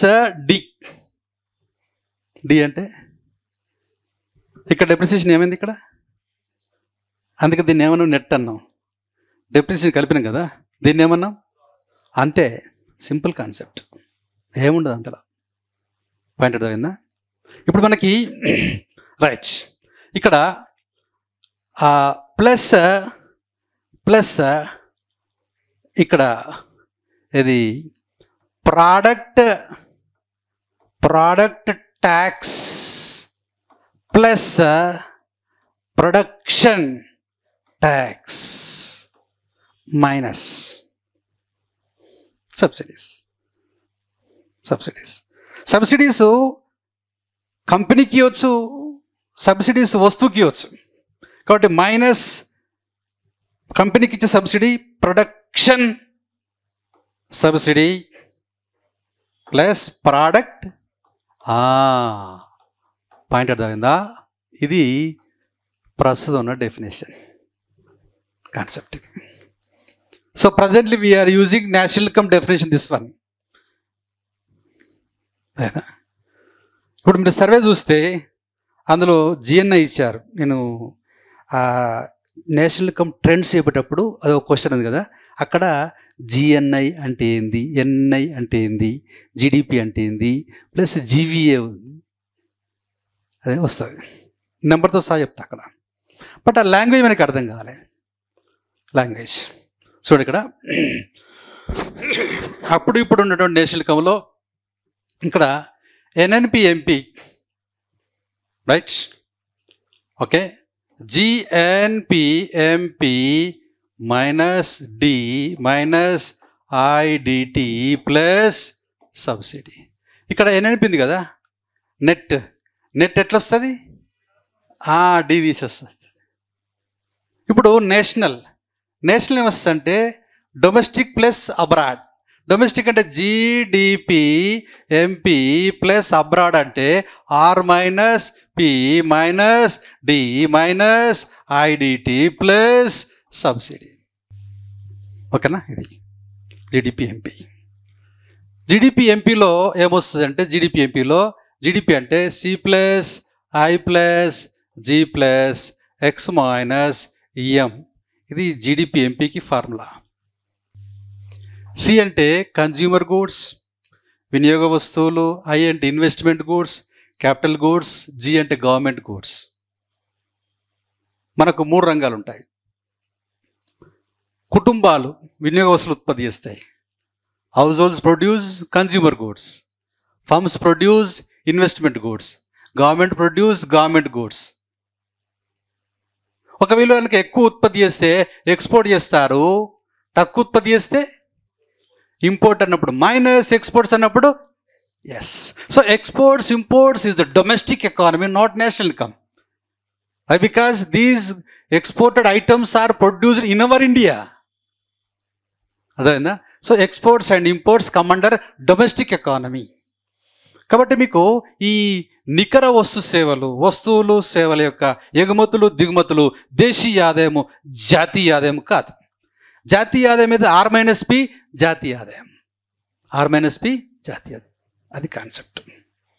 so this is the old national income definition. This is the అది కాన్సెప్ట్. ఓకేనా? కాబట్టి ఇక్కడ మీకు ఈ చదివేటప్పుడు ఇది ఒక్కటి మీరు యాడ్ చేసుకోవాలి. ఈ పాయింట్ మనకు యాడ్ చేయలేదు, అక్కడ ఫార్ములా యాడ్ చేయలేదు. కాబట్టి ఈ ఒక్క పాయింట్ యాడ్ చేసుకోవాలి మీరు. కాబట్టి దీంతో మనకి ఏంటంటే ఒక క్లారిటీ. సో ఇక్కడ ఈ పదాలకు మీకు మీనింగ్ కూడా చెప్తాను నేను. ఒకసారి మీరు రాసుకున్న తర్వాత ఆటోమేటిక్గా సో ఒక 2-3 డేస్ తర్వాత మనం టైం పెంచేద్దాం. ఎందుకంటే మనకు సెప్టెంబర్ ఎండింగ్ వరకు సిలబస్ పూర్తి చేయాలా, దానికోసం టైం పెంచుతాము. October exam 21st.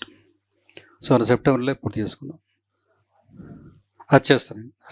యాక్చువల్గా నేను సిక్లో ఉన్నా. అసలు ఇప్పుడు 15 డేస్ బ్యాక్ నాకు ఇచ్చారు, ప్రాబ్లం ఉండి. ఇవి ఇప్పుడు తయారు చేసినవి ఉన్నాయి కదా, ఇవి మీకు ప్రింట్ ఇస్తారు, డౌన్లోడ్ చేసుకోవచ్చు, మీరు ప్రింట్ తీసుకోవచ్చు అంతే. ఇవి నేను తయారు చేసిన ఆన్సర్స్ ఇవన్నీ మీకు సరిపోతుంది. కాబట్టి దీనికి ఏంటంటే డైరెక్ట్ ఆన్సర్ ఇస్తే సరిపోతుంది, ఎక్స్ప్లెనేషన్ వస్తుంది కదా. ఎక్స్ప్లెనేషన్ చాలా ఉంటుంది, లాజిక్. కాబట్టి అవన్నీ మీరు అదేనా. సో ప్రతి చాప్టర్ నుంచి ఒక 6 క్వశ్చన్లు మీకు ఇస్తాయి, సరిపోతుంది అంతే. అంతకంటే ఇప్పుడు మీరు సిలబస్ చూస్తారు, జాతీయాలు సిలబస్ 10 మంది పెడుతున్నాం మనం. అది వాళ్ళు ఏం చెప్తున్నారో అవన్నీ ఇలా కలుస్తున్నాయి కదా, అయిపోయాయి. పద్ధతులు అంటాడు, అదేనా. నిజ జాతీయం అంటాడు, నామినలైజేషన్ ఇన్కమ్ అంటాడు, పద్ధతులు అంటాడు, ఆస్పెక్ట్స్ అంటాడు, కాన్సెప్ట్స్ అంటాడు, అవి వచ్చేస్తాయి. అది ట్రెండ్స్ అంటాడు. ట్రెండ్స్ అంటే ఏంది, ఎట్లా పెరుగుతుంది తగ్గుతుంది, జీడిపి, జిఎన్ఐ ఎట్లా అవుతుంది, ఎన్ఎన్ఐ ఎట్లా వస్తుంది, పర్ క్యాపిటల్, ఇవన్నీ ట్రెండ్స్ అనే వస్తాయి. అది సర్వే బేస్లో కనెక్ట్ చేస్తాం. ఒక క్వశ్చన్ సర్వే బేస్లో ఉంటుంది, అదేనా. అది ప్యూర్ ఎకనామిక్స్ ఉంటుంది. దాంట్లో మీరు పర్ఫెక్ట్గా అర్థం చేసుకుంటే తర్వాత ఏముంటుంది చెప్పిన కదా.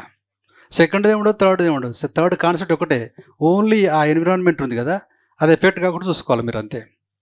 ఎమిషన్ కాడ ఓన్లీ ఎమిషన్ ఉంటుంది అక్కడ. మీరు థర్మల్ విద్యుత్ బదులు సోలార్ విద్యుత్ చేసుకోవాలి అంతే. థర్మల్ విద్యుత్ ఏమొస్తుంది, జిహెచ్ వస్తుంది, గ్రీన్ హౌస్ గ్యాస్ వస్తుంది. దాంట్లో 5-6 రకాల గ్యాసులు ఉంటుంది. దాంట్లో CO2 చాలా డేంజరస్, అంతే సరిపోతుంది అక్కడ అంతే. దాని బేస్లో లిటరేచర్ చేస్తాడు అంతే, ఏం లేదు అక్కడ. ఓకేనా, రైట్. దాంట్లో ఏముండదు, ఈజీ ఉన్నదంతా ఫస్ట్ పార్ట్లో ఉంటుంది. ఓకేనా, అది తీసేద్దామయ్యా, రైట్.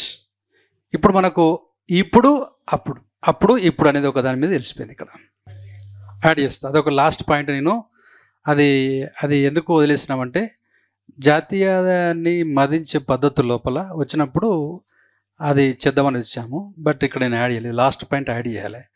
లాస్ట్ పాయింట్ ఏంటంటే ఈ ఓల్డ్ డెఫినేషన్ ఏంది, న్యూ డెఫినేషన్ ఏంది, అట్లా. ఓకేనా, రైట్. అదొకటి పాయింట్ యాడ్ చేసి రేపు పెట్టేద్దాము దీంట్లో. ఓకేనా, రైట్. సో దీంతో మనకు ఎస్ ఈ యొక్క మీనింగ్ మెథడ్ అయిపోయింది కదా, right. So next okay, national income concepts, measurement, sectoral trends in the Indian economy. ఇది చాప్టర్ పేరు, జాతీయ చాప్టర్ పేరు. దీంట్లో నుంచి మనము జాతీయ భావనలు నెక్స్ట్ వస్తుంది. ఓకేనా, తర్వాత ఈ ఎట్లా కొలిచే పద్ధతులు ఎట్లా మారిపోయిందని ఇప్పుడు చెప్పాను నేను. తర్వాత కొలిచే పద్ధతులు ఎన్ని ఉన్నాయి, ఇవన్నీ అంటే సిలబస్లో కొంచెం తక్కువ ఉండొచ్చు, క్వశ్చన్లు ఎక్కువ ఇస్తాం. క్వశ్చన్లు ఎందుకు ఎక్కువ వేయాలంటే చెప్పలేం, వాటి చూసే కాదు కదా మనకు. కాబట్టి ఒక చాప్టర్లో ఎన్ని క్వశ్చన్లు చేయగలుగుతామో అన్ని ఇస్తాం. అవి అన్నీ ఇందులో ఉండొచ్చు ఉండకపోవచ్చు, అదేనా ఉండొచ్చు ఉండకపోవచ్చు. కాబట్టి ఇక్కడ మనకు క్వశ్చన్స్ ఎప్పుడు కానీ we need to prepare the questions based on syllabus, based on old questions.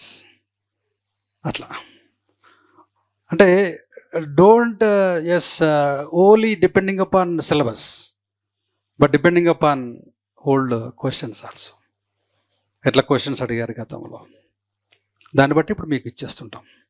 అదేనా ఇది కాన్సెప్ట్, రైట్. ఇది ఫస్ట్ క్వశ్చన్ అయిపోయింది.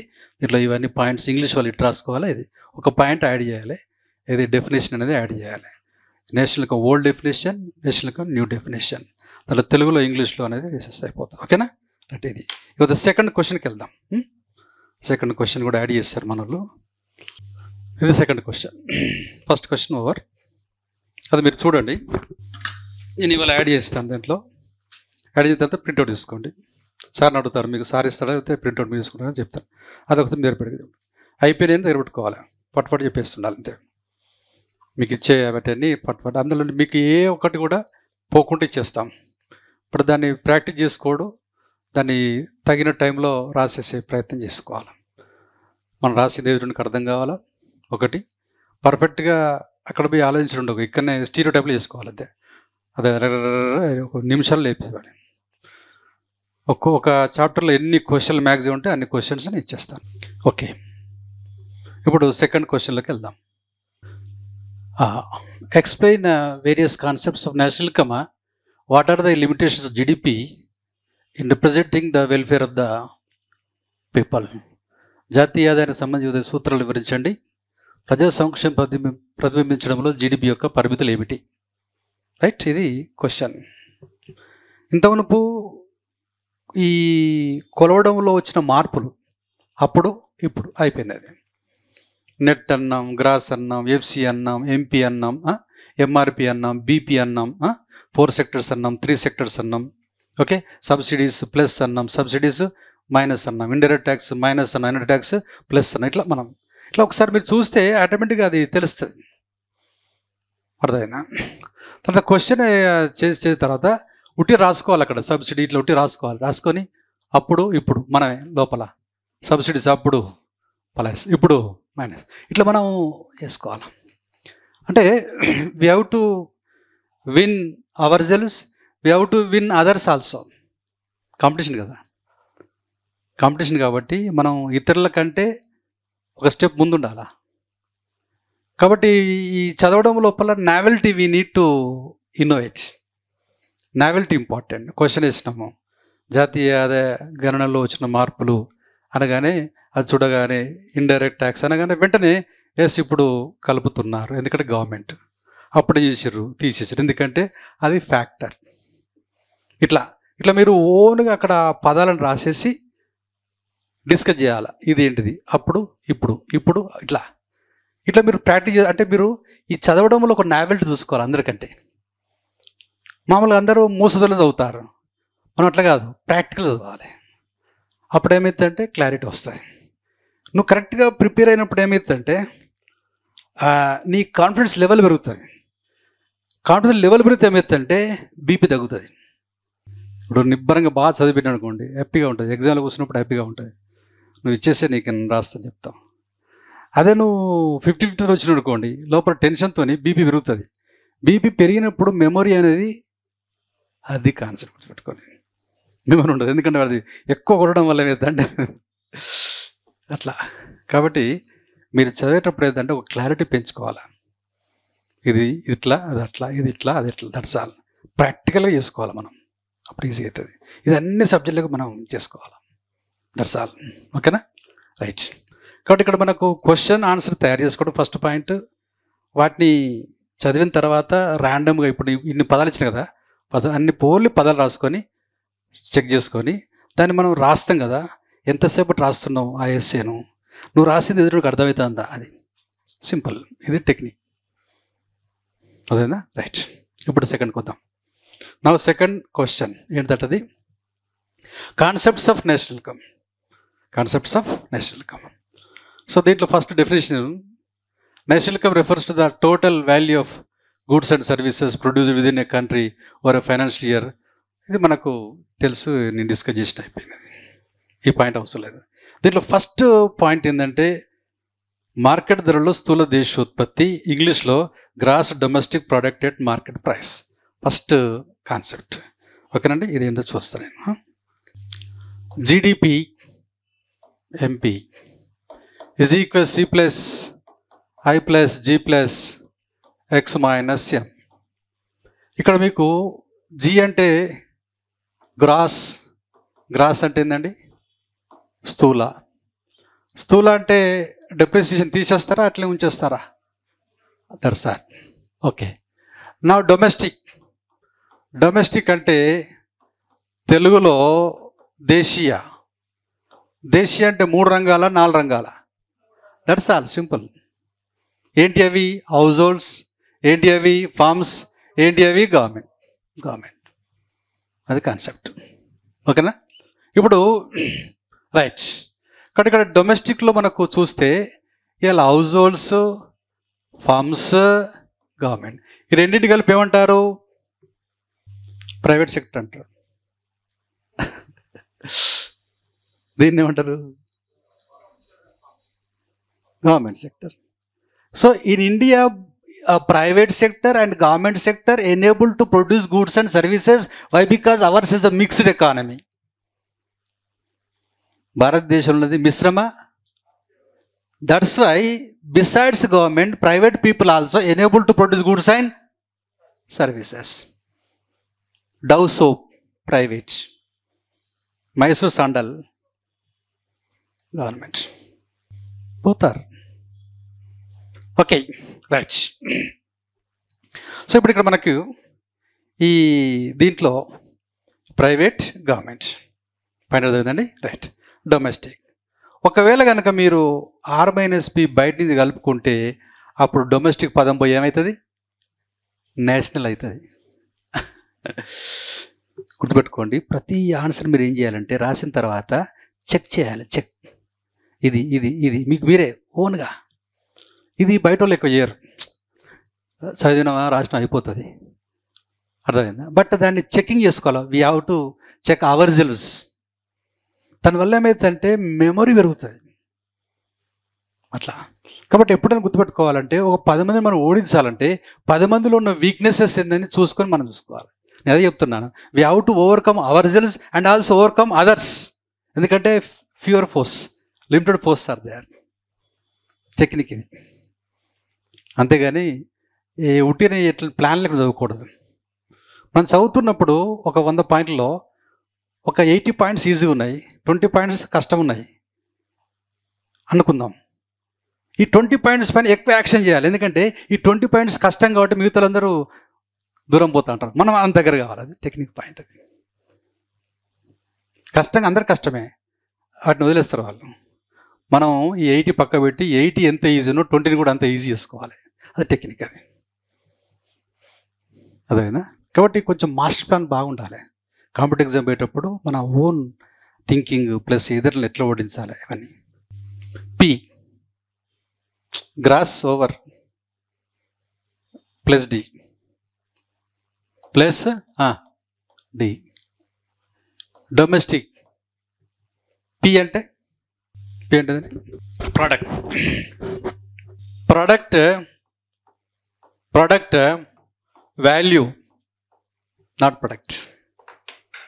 Product value. వాల్యూ అంటే వాల్యూ అంటే ఇన్కమ్. వాల్యూ అంటే ఇన్కమ్. ఇప్పుడు మీరు ఒక సంస్థలో పనిచేస్తారు కదా, వస్తువులు అసలు ఉత్పత్తి చేస్తారు కదా, మీకు క్యాష్ ఇస్తారు. క్యాష్ ఏంది? వాల్యూ. వాల్యూ ఎందులో వస్తున్నది? క్యాష్లో వస్తుంది. క్యాష్లో ఇస్తుంది కాబట్టి క్యాష్ని ఎంపీ అందామా ఎంసీ అందామా? ఇగో ఏంటిది? అది concept. So P nothing but MP. P nothing but MP. నువ్వు ఎంపీ అని రాసినా రాయకపోయినా అది ఎంపీ పాయింట్ అర్థమైందా? కాబట్టి ఇక్కడ మీకు ఇట్లా రాసుకోవచ్చు, GDP is equal C plus I plus G plus X minus M అని కూడా రాసుకోవచ్చు. నువ్వు ఇక్కడ ఎంపీ పెట్టాల్సిన అవసరం. అందుకే మీకు చాలా దిక్కుల పేపర్లో జీడిపిలో అని రాస్తుంటారు. నా ఎంపీ ఏది? You need not bother. Either you write or not, doesn't matter, you feel it as return. పట్టదా అది. ఎందుకంటే ప్రోడక్ట్ అంటే ప్రోడక్ట్ వాల్యూ, వాల్యూ అంటే క్యాష్, క్యాష్ ఇచ్చేది సంస్థ, సంస్థ ఇచ్చే క్యాష్ని ఏమన్నాం? ఎంపీ. అయిపోయింది కదా. కాబట్టి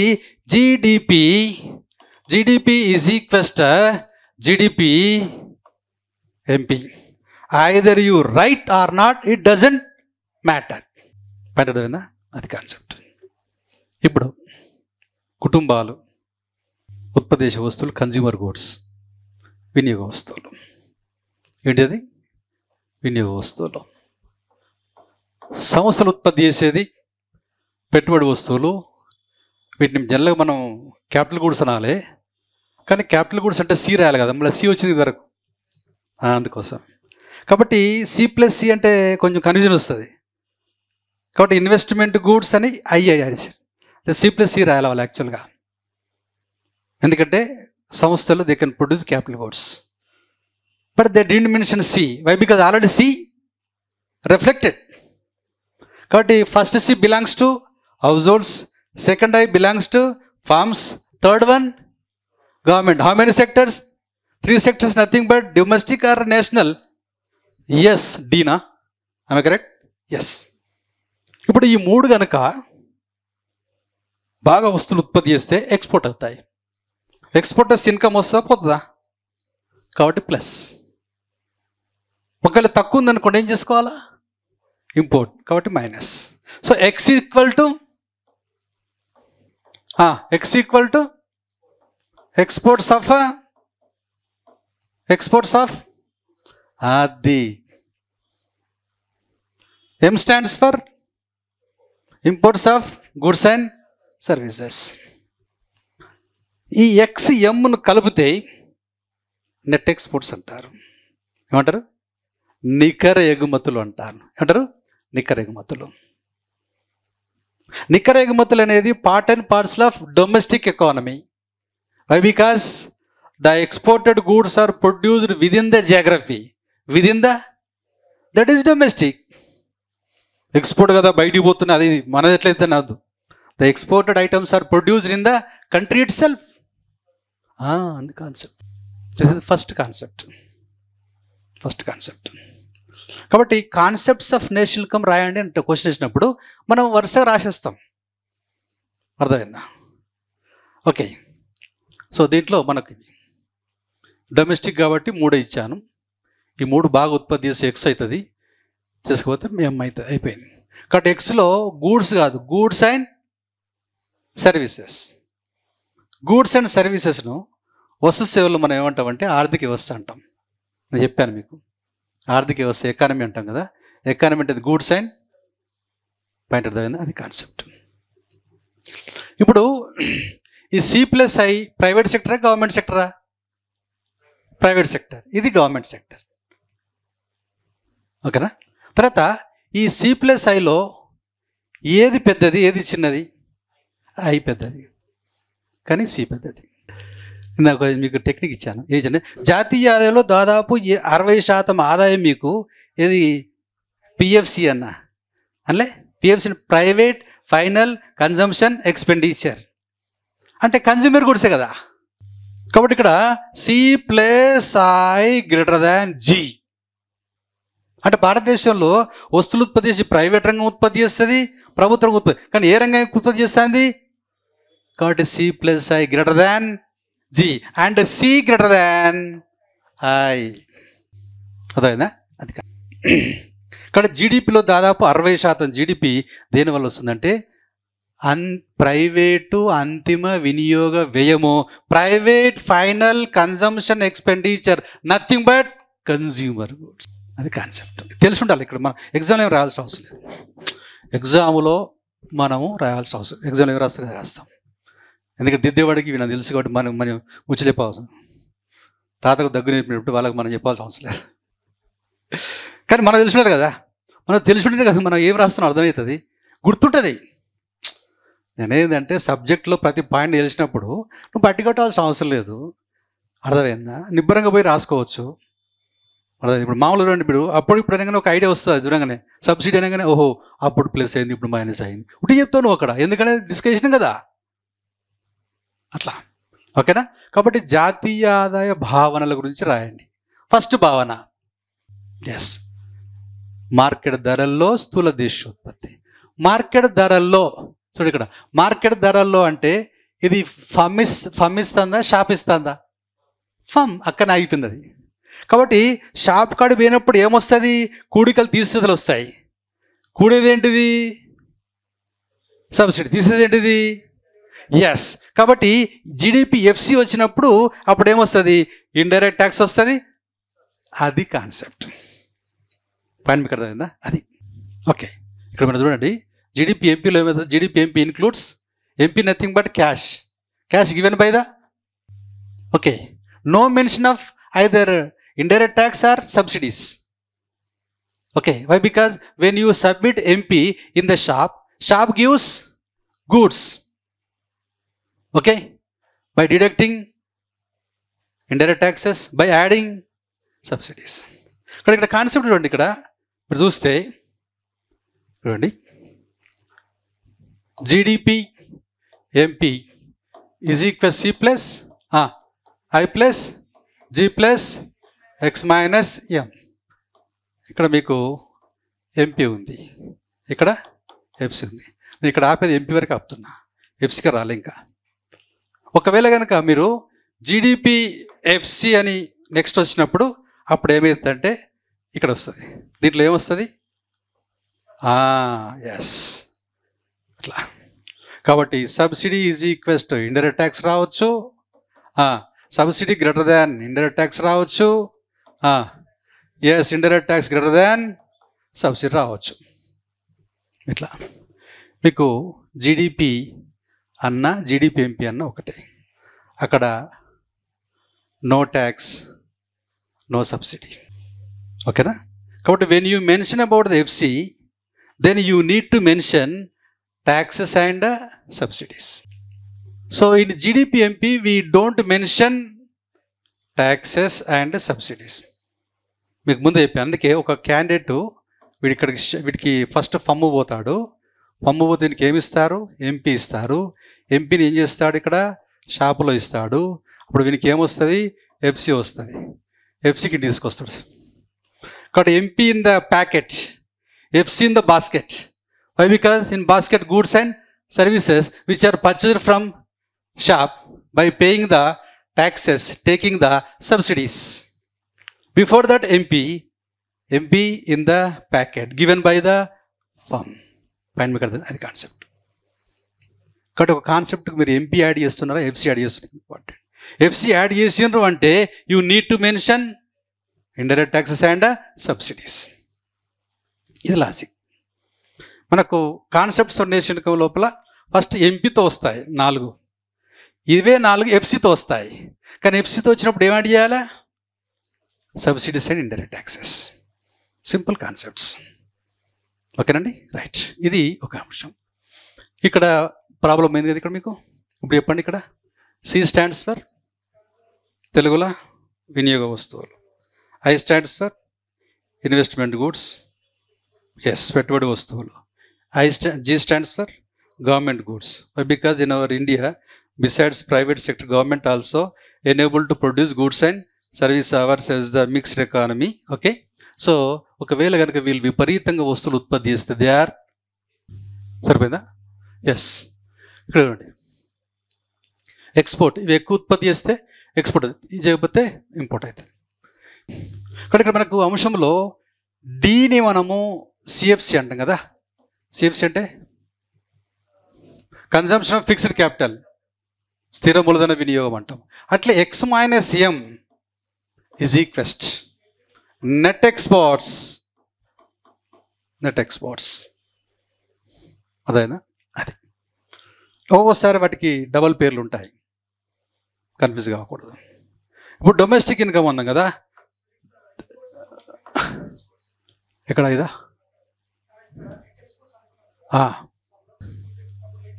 అప్పుడు ఏమవుతుందంటే మనకు డిడక్ట్ అవుతుంది అంత ఏం లేదు ఇక్కడ. నెట్ ఎక్స్పోర్ట్స్ అంటేనే తీసేసిన తర్వాత చెప్పేది. నెట్ అంటే ఏంటంటే మీకు శాలరీ వస్తుంది, 20,000 శాలరీ వస్తుంది, 10,000 ఖర్చు అవుతుంది. అప్పుడు నువ్వు శాలరీ గ్రాస్ శాలరీ అంటాం, మనం నెట్ శాలరీ అడుగుతాను అంటాను. నెట్ శాలరీ అంటే నీ ఖర్చుల భంగా చెప్పేది నెట్ శాలరీ. అలా తీసేసిన తర్వాత ఏం తీసేస్తున్నావు అట్లా, అంతే కదా. నువ్వు శాలరీ చెప్తావు 30,000, అది కాదు కానీ నెట్ శాలరీ ఎంత అంటావు, నీ ఖర్చుల భంగా నీకు ఎంత మిగులుతుంది నెట్ అంటాం. నెట్ అంటే ఆల్రెడీ తీసేసినట్టు, అందుకే నెట్ ఎక్స్పోర్ట్స్ అంటాం. కాబట్టి X-M also named as net exports. Domestic also named as domestic income is equals originating income, ఆవిర్భవించే ఆదాయం, ఆవిర్భవించే ఆదాయం. ఓకేనా, రైట్. కాబట్టి ఇక్కడ కాన్సెప్ట్ మనం చూస్తే ఇక్కడ ఇక్కడ ఫర్ ఎగ్జాంపుల్ ఇది మనకు కొద్దిసేపు ఇండియా అనుకుందాం. Okay, so income which is generated within the geography GDP, income which is coming from outside ఎస్ ఆర్ మైనస్ పి, ఎస్ దిస్ ఈజ్ జిఎన్పి. ఇది 3 సెక్టర్స్ ప్లస్ 1 సెక్టర్, ఈ 4 కలిపితే నేషనల్, ఒకళ్ళు ఇది ఒకటి తీసుకుంటే డొమెస్టిక్ అట్లా.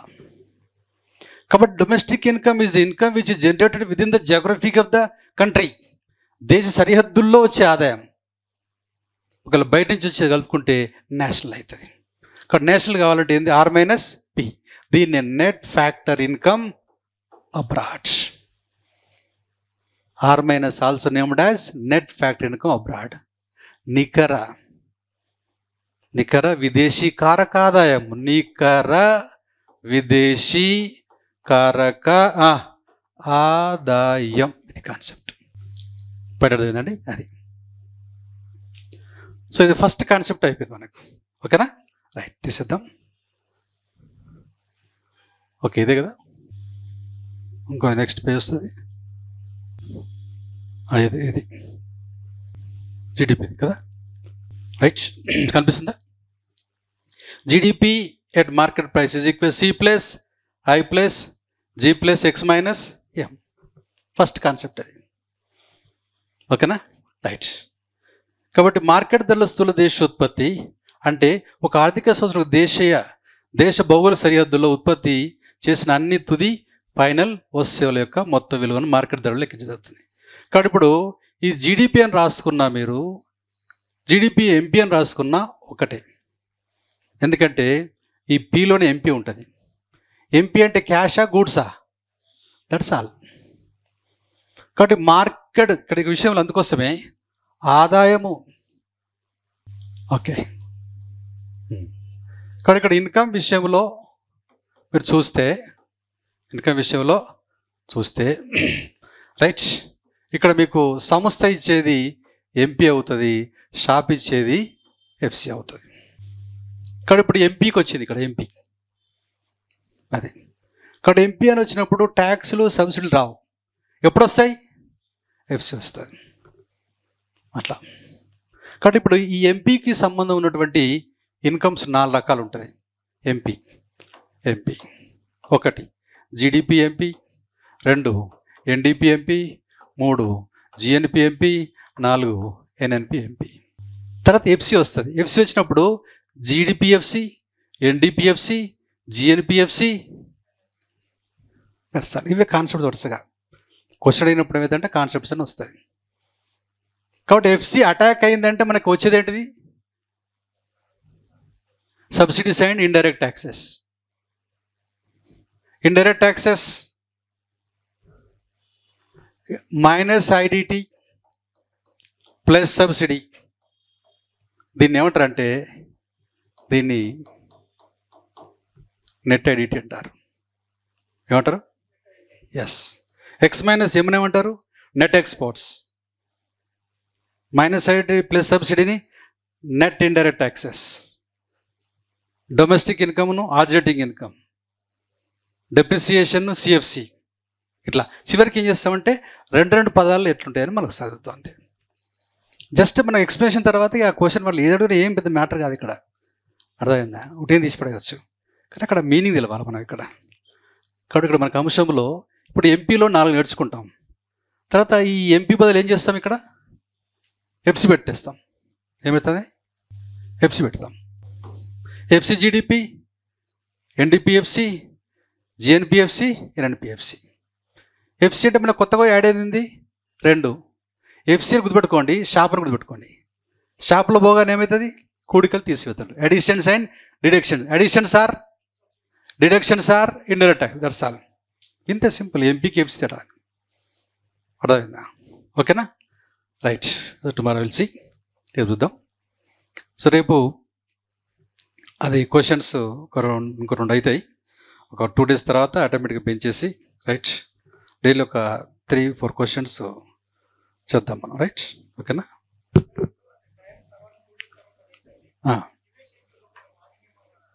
అదే నేను చూస్తాను, చూసి చేద్దాం. No problem. మార్నింగ్ క్లాస్ లేవా? ఉన్నాయా? 9 to 11 ఉన్నాయా? Okay right. 11 to తీసుకుందాం. అయితే నాకు టైం తీసుకుంటాను.